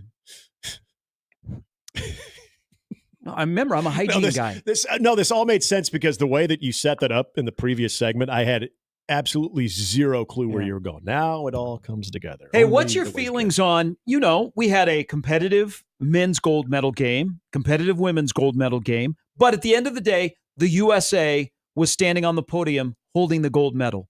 But you know what the narrative is out there from either 1992, where none of those guys ever had to play against Serbia or Joker, to 2024, that the rest of the world is catching up to us.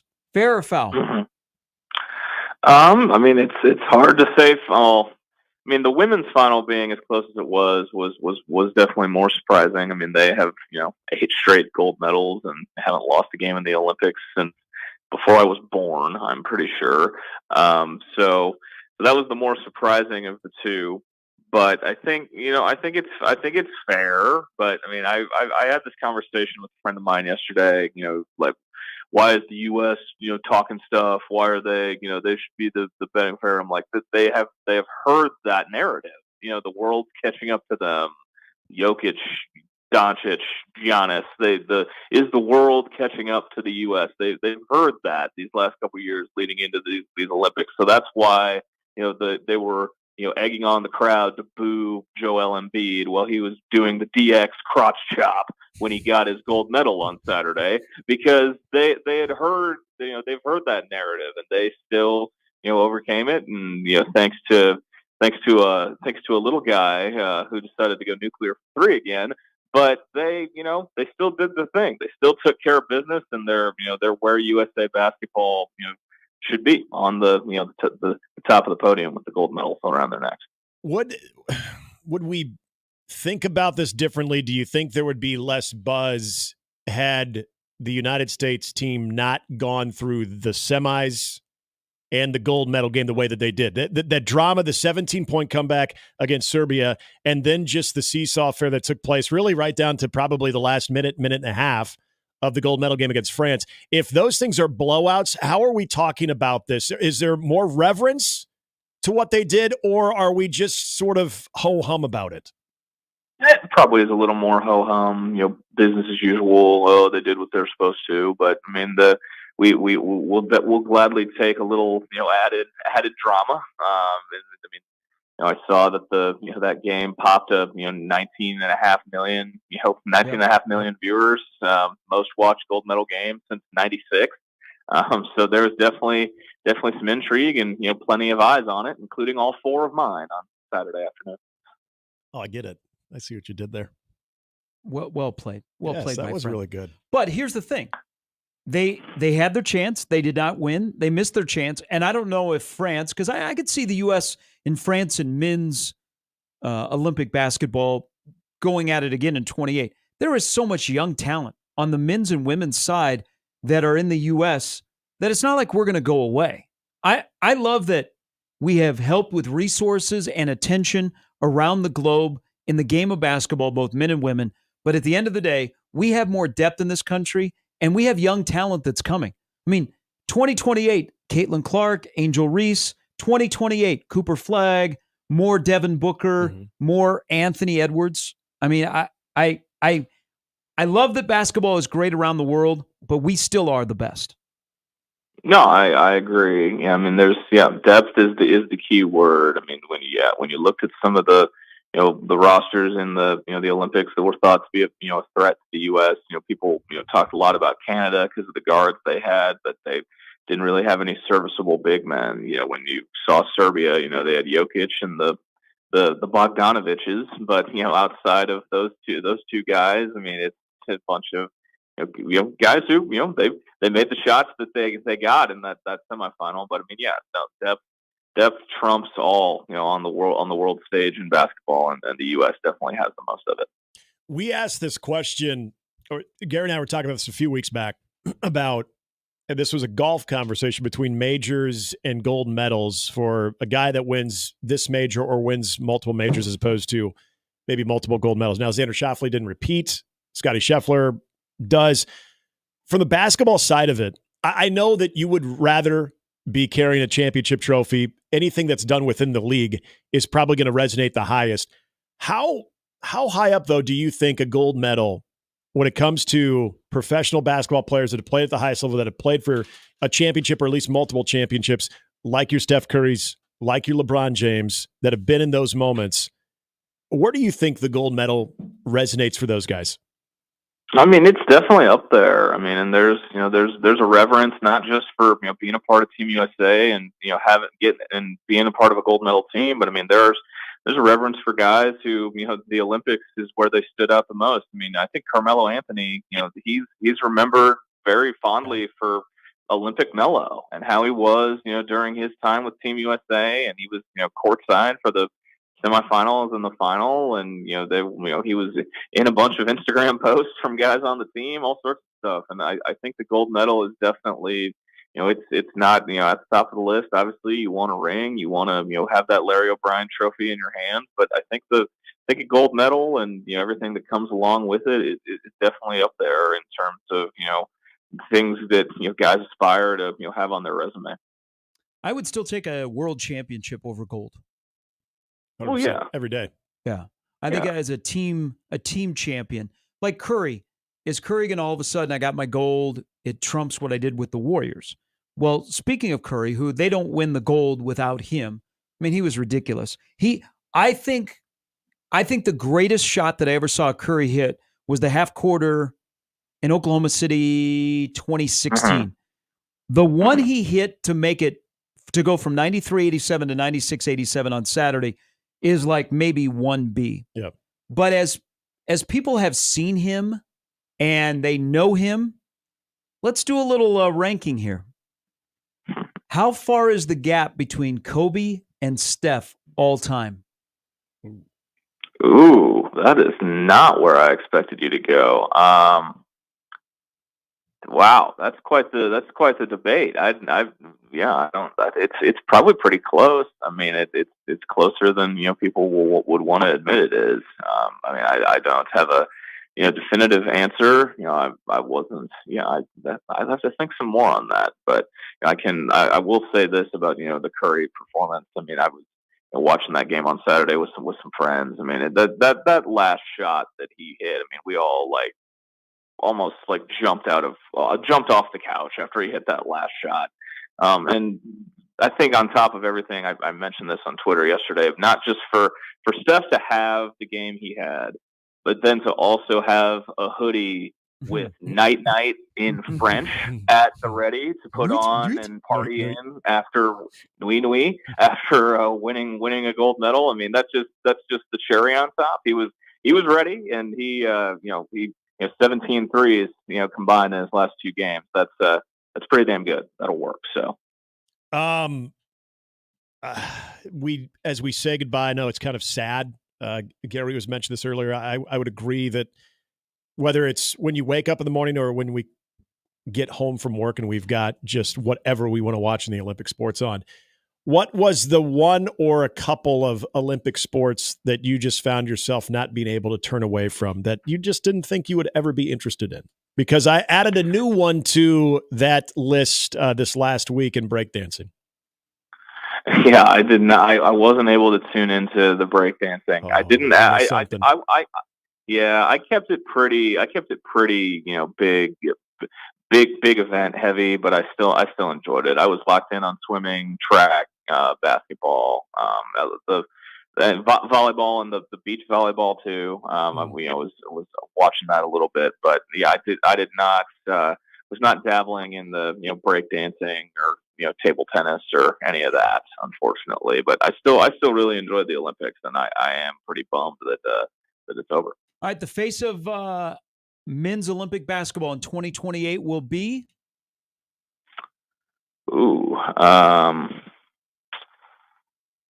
Not Jason Tatum. It will be. It might be Anthony Edwards. That'd be my early pick. That might be my early leader in the clubhouse.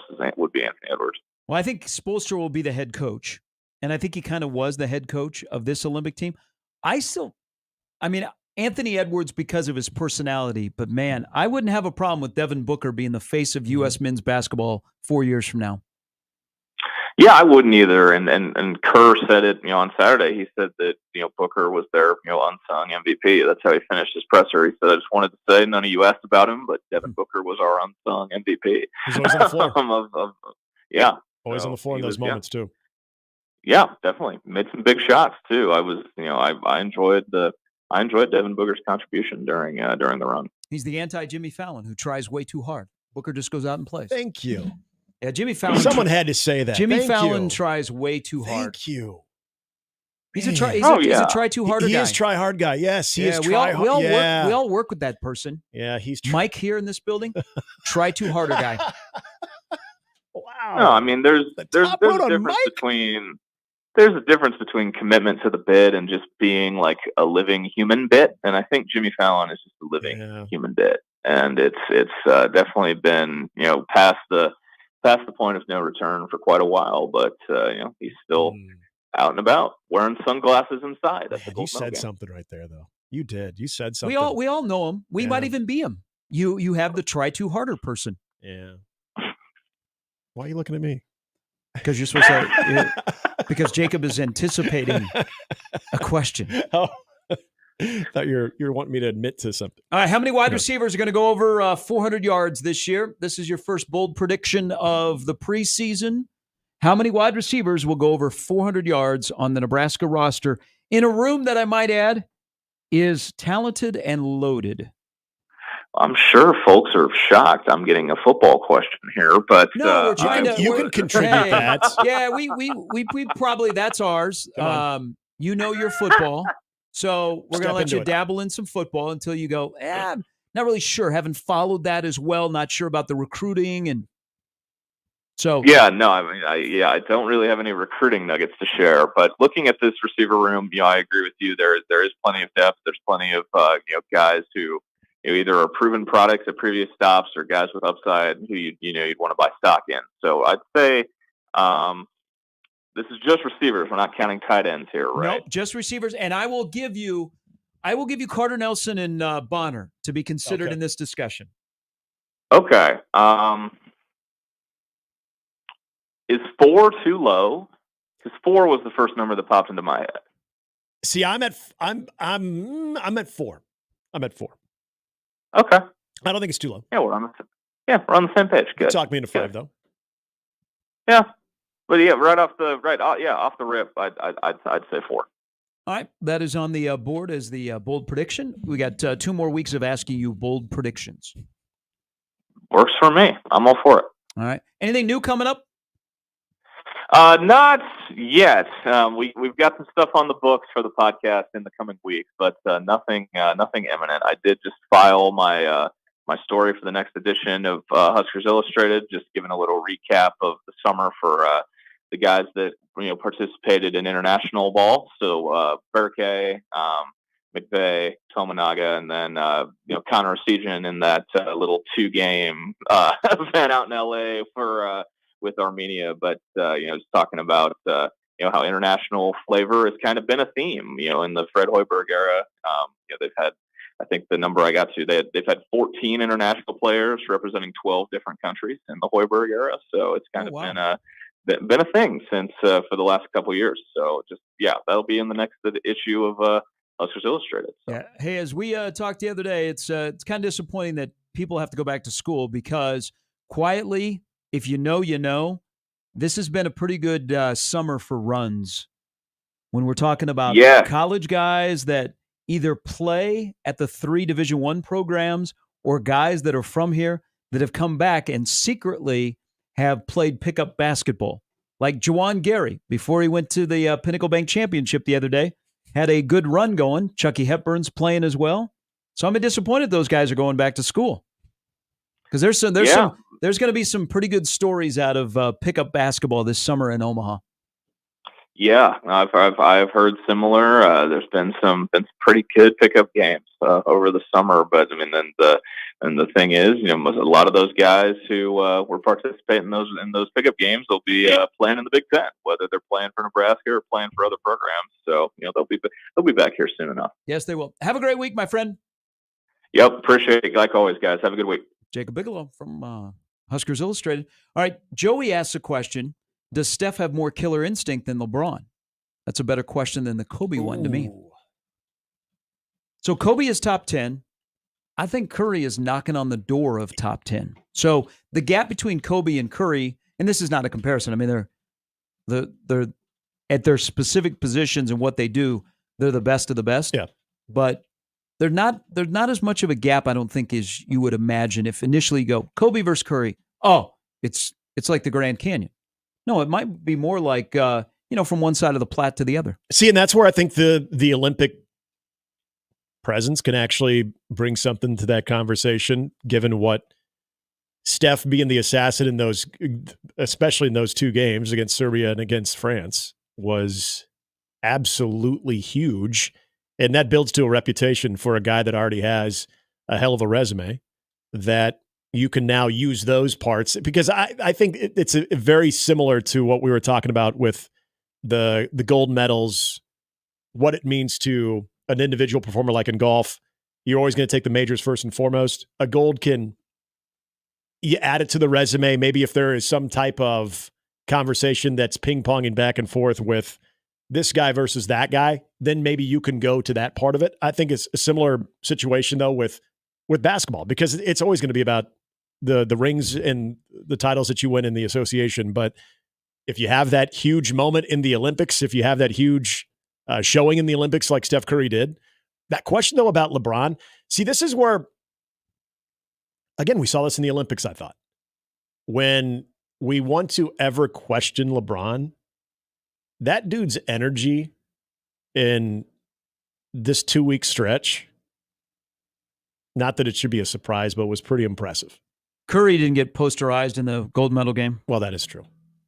I mean, that's fair. Do people not scout Curry? He's the greatest shooter of our time. He should have no space. He has one dribble, he gets space, step back, shoot it. Mm-hmm. He does nearly the same thing all the time. Yep. The other thing is about Curry, if we ever were playing in a game and we tried some of those shots, our butt would be stapled to the bench. But with Curry, you're like, damn. That's the difference between him and your favorite guy playing down at the Y. Gary, remember when I told you about my bench role my senior year? Well, when it came to running the scout team offense, when we were to be, say, Papillion put up a lot of threes. They were a volume 3 shooter when I was playing high school ball. So we just got to shoot willy-nilly. I would put up those shots. There was a reason I was on the bench. And a lot of times they wouldn't even catch any rim either. They were just put up. Zach says Kobe, greater than Curry, greater than LeBron. I don't know if I'm mistaken. Yes, there's the answer. Definitely, Kobe's definitely better than Curry. LeBron is arguably one of the top 2 players of all time. Right. I just don't know if I can go there. I think the gap between Kobe and LeBron is a little bit more sizable than what I think Curry to Kobe is.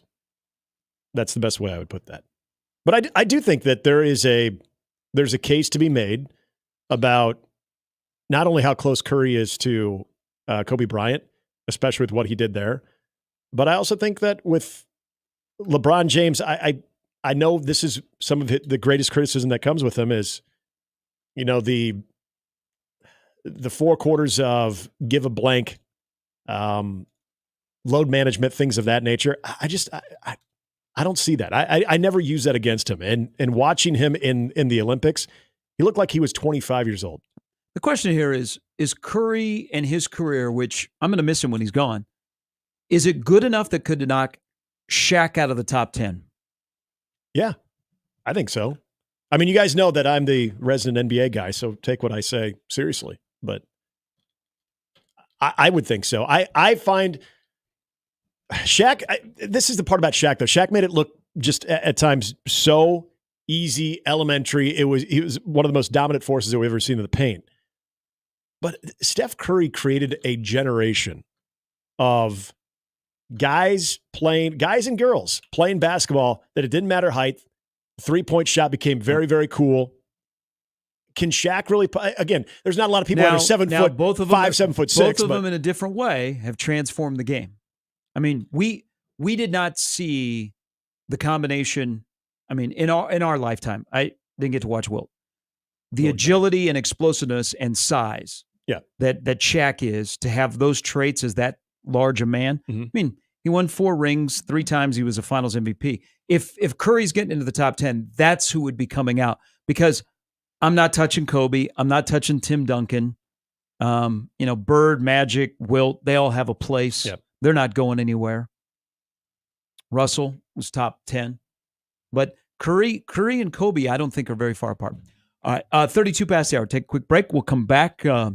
Couple of things still left. We haven't talked much about Dion, but there is an element that is outside of what happened on Friday in Boulder that is more of a media thing that I think we need to discuss. We'll do that when we come back on 1620 The Zone.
Just a plea out there. All of us on the show like to drink beer, but we do.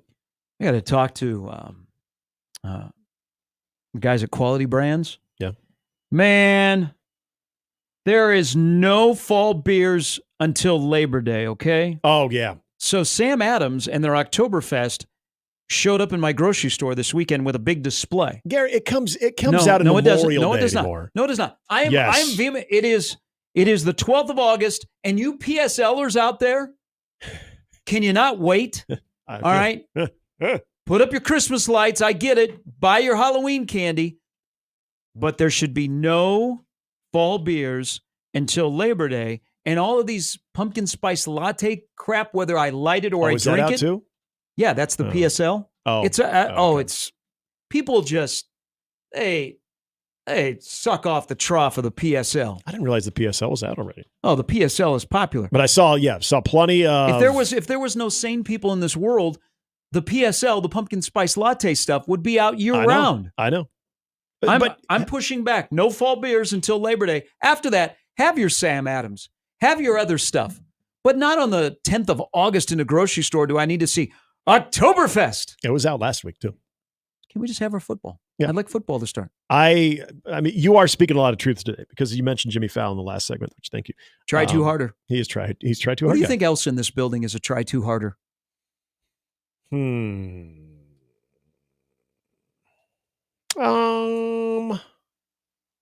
don't know. I don't even know if I'd put Mike there. We have a part-time person who I think is really talented, but they're a try too harder. They're like very aggressive. They come off like you're young. You're like just turned 22. Oh, wait. You're very, very talented. You're going to have your moment. But he's a try too harder. That's what Jimmy Fallon is. Jimmy Fallon is that guy. Your take on Oktoberfest beer, I'll even do you one better because I agree with that. I do not think that we should be seeing Oktoberfest or pumpkin beers in August. I understand Oktoberfest festivals take place mid-late September. I get that. So that's fine. Summer Shandy, I've also noticed, is in grocery stores a lot earlier. Well, it's a year-round thing anymore, but you would start to see that in February. I don't need. I'm still good with winter. Country are warm in February. That's fine, but distribute there. Summer Shandy is to me not a winter beer. Fall is depressing. Soothe me. Summer is encouraging. So you're advocating for Summer Shandy to be... Things die in the fall. Things grow in the summer. I'd rather be a grower than a dyer. Why couldn't we have a spring Shandy? Well, I mean, work on that. Yeah. Sean writes in, Hy-Vee has Halloween up. Oh, yeah. Yeah, Halloween is slowly trickled in. I call it July-ween. Yeah. No, you can't do it early enough anymore. It takes things over. You guys have heard me say this many times that when you get squeezed, what comes out is your true identity. Yeah. And so they're squeezing the guy that's running the Colorado football program who I think they'd rather be known for, or he'd rather be, well, maybe not. Maybe I have my Deion history. Deion and then Prime were together. The multi-personalities of Deion Sanders. The duality of man. Yes. So there'll be times where he's Deion. And he does some good stuff, and there's some things he says that I think need to be listened to. And then he goes into the Prime character, and it's out the window. Yep. So he did that on Friday. And people would rather talk about off-the-field stuff than anything on the field. But when you get squeezed, what comes out is your true identity. And with his back and forth with the television reporter and then John Keeler, all I could think about, and you hope that coaches understand, like a columnist's role is not to be a cheerleader. Yeah. Some people have agendas. They absolutely hate you. Others are cheerleaders because they went to school there. They want to see it do well. Mm-hmm. They also don't want to be cut off. That's the truth about it. Yep. But at the end of the day, I'm kind of exposing us. Do people care what the media think? Shouldn't. No. I think at the end of the day, it's usually... Now, are we ending our jobs right here on this comment? I think there are purposes that we have when it comes to content, entertainment, as opposed to stuff that you are going to, I mean, I think we always hope you learn something too, but entertainment first and foremost would be priority number one for me. I would think that you're right up there with that too. But aren't we all adults and we can make our own decisions and think independently I'd like that to think we all so. have access to the same content? It's what you do with it. Yes. Instead of relying on the media to tell you what to do. Now, I know I just walked into a better way of putting it. landmine of That's a what's better going on in our country, but I'm honest. Do people care what the media think? Like if you have an idea of something locally sports related, but Sam McEwen has a different idea, and you're just Nick Handley, the citizen, are you going to change your opinion? No. Or are you confident that you can think independently and come up with a thought? I'd like to think I could think independently and come up with a thought. So do we care? Do normal citizens care? More so than they probably should, from the example that you bring up there when it comes to just independent thinking. Do we create conversations that start throwing, whether it's creating, okay, I want to have based on what you're talking about, I want to have an opinion on that. So I want to hear more of what you guys are saying. And I think, I think subconsciously it kind of seeps into you of, well, I like Gary better than Nick, so I'm going to agree with Gary, or I like Nick better than Gary, so I'm going to agree with Nick. And before you know it, we maybe helped form that thought. I think sometimes that happens too. But yeah, I think subconsciously that is a thing, whether we know that we're independent thinkers or not. We get in on the conversation, and we're here in the back and forth. You think Dion will turn Sean Keeler into Tim McCarver? Do you think the next time he sees Sean Keeler at a press conference, he will go all Tim McCarver on him? He might. And dump a bucket or a cooler of ice water on top of him? No. He'll have someone else do it. Somebody on the coach. Warren Sapp will end up doing it. Now, he'll sneak up behind Sean Keeler and do it. Here's so people thought it was about the coaches' rankings. Oh yeah, but it's not. CBS, but it's did not. some foul. Yeah, it was not. No, because did you listen to what he said during the exchange with the reporter? Is you did him wrong. Yeah, I heard that part. So that's about his son. So CBSSports.com wrote a story on Shiloh Sanders, who filed for bankruptcy. About the okay. And allegedly assaulting a security guard from nearly 10 years ago. Yep. He's got $11 million worth of debt. It's a pretty extensive story on Shiloh Sanders. And that's what he was referencing. I would have thought the coaching thing, but when he said, what'd he say? You did him wrong. Yeah. You didn't do him right. Yeah. That's okay. This is about his kids. And that's the most recent, because that was just a couple of weeks ago. They wrote this long story about his issues. And then it was picked up by other media around the country, but CBSSports.com was the first to report on the story. And that was the Sean Keeler part. We know Sean. And then, hey, you know what? By the way, if you saw the follow-up column from Sean Keeler, he continued to go in on Dion. We remember when Sean used to cover the Big Ten as well. Hell, Sean has no problem taking shots in Nebraska. Sean is interesting that way. Yeah, but here's the thing. Like, he's attacked Colorado. Mm-hmm. But hasn't the Denver Post always had a guy that is on the attack? Yeah. Remember Woody Page? Woody Page would go after Colorado even when Colorado was actually having good. It wasn't just Nebraska he went after. Do you remember when we had a conversation with Sean last year leading up into the season, what his outlook was on Colorado? Yeah. He was part of the prime hype. Okay? It's okay to change your opinion after you see something happen in a year, in your opinion on how you see it. Now, I haven't read every column that Sean Keeler has ever wrote about Colorado, especially being more critical. I just know how Sean sometimes writes when he does see something that he thinks is worthy of criticism. The problem with the way that exchange was, because look at the CBS guy here in a moment, the way that exchange went is to get into a level of questioning to where you're legitimately asking a professional if they have something mentally wrong with them, because they are not propping up your program the way maybe they were going into year one. That to me is where you're shutting down everything the guy is saying, and reiterating the question of, is there something wrong with you?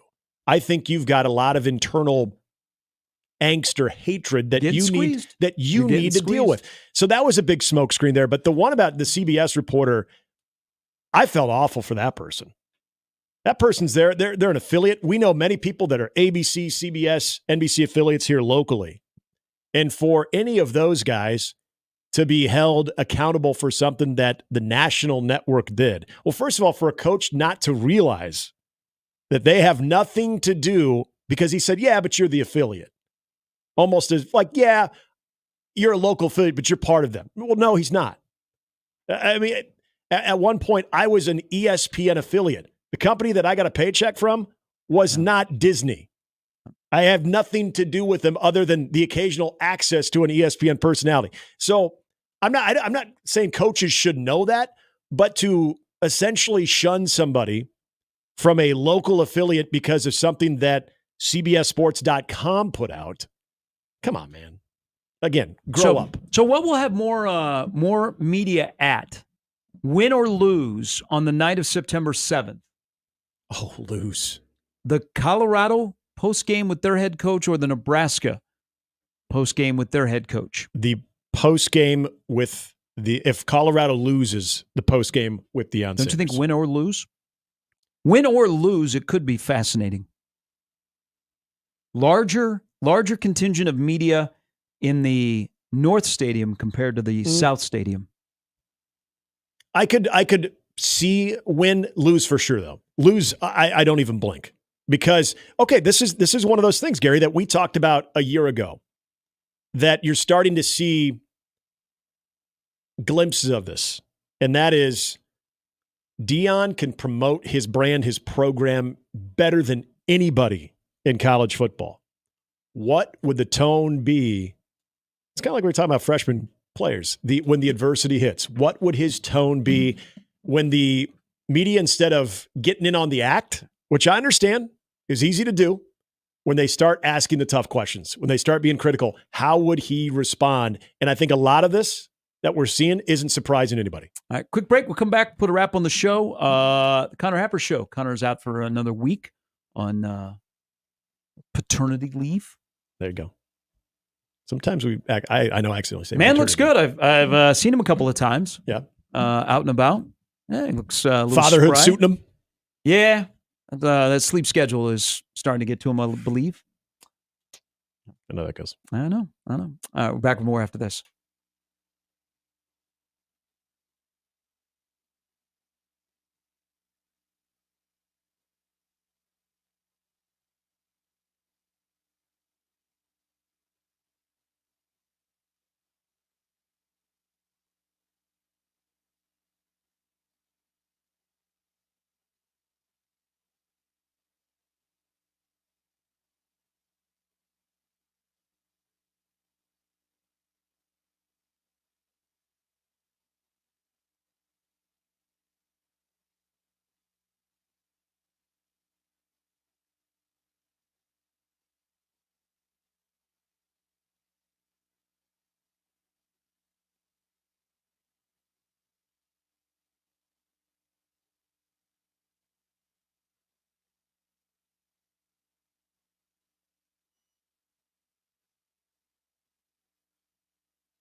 Hey, fall's just around the corner. 1620 The Zone is giving you a chance to win season passes to Nebraska's favorite fall attraction, Vala's Pumpkin Patch. You're going to win 2 2024 season passes to Vala's and enjoy all the fall family fun that Vala's has to offer. Enter to win right now at 1620thezone.com. Finish the show. Randy writes into the Equitable Bank inbox, Gary at 1620thezone.com. He goes, do people still put pennies in loafers? My question is, who wears penny loafers? My follow-up question is, do people still purchase loafers? Yeah, the loafer looks a lot different than when we were first introduced to loafers in our lives, God, I believe. I love my Did you ever pair have of a penny in a loafer? Yes, I think I did too when I was little. Because it was like the thing? Yeah. Now, maybe with a little bit of inflation, maybe it's a quarter.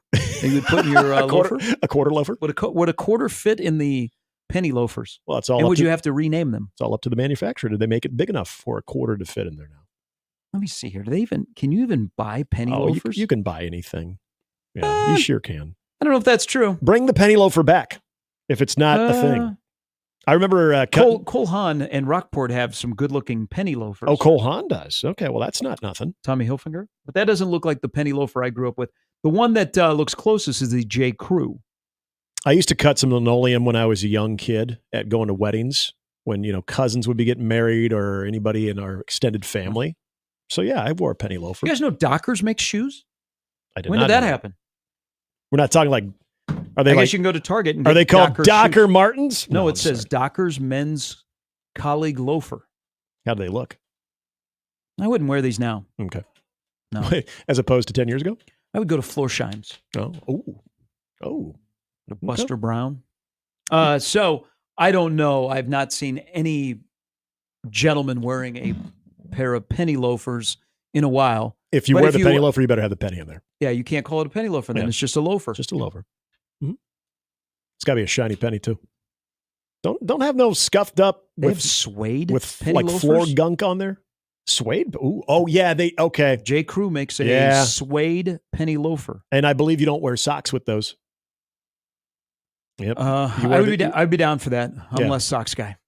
I actually am a big fan. I'm glad that became popular because it's a lot more comfortable. And now they do make dress shoes that it is comfortable to wear without socks or no shows. All right. Good show, everybody. Hope you enjoyed the conversation from Sam King, who covers Purdue, Nebraska and Purdue. First road game for Nebraska, end of September.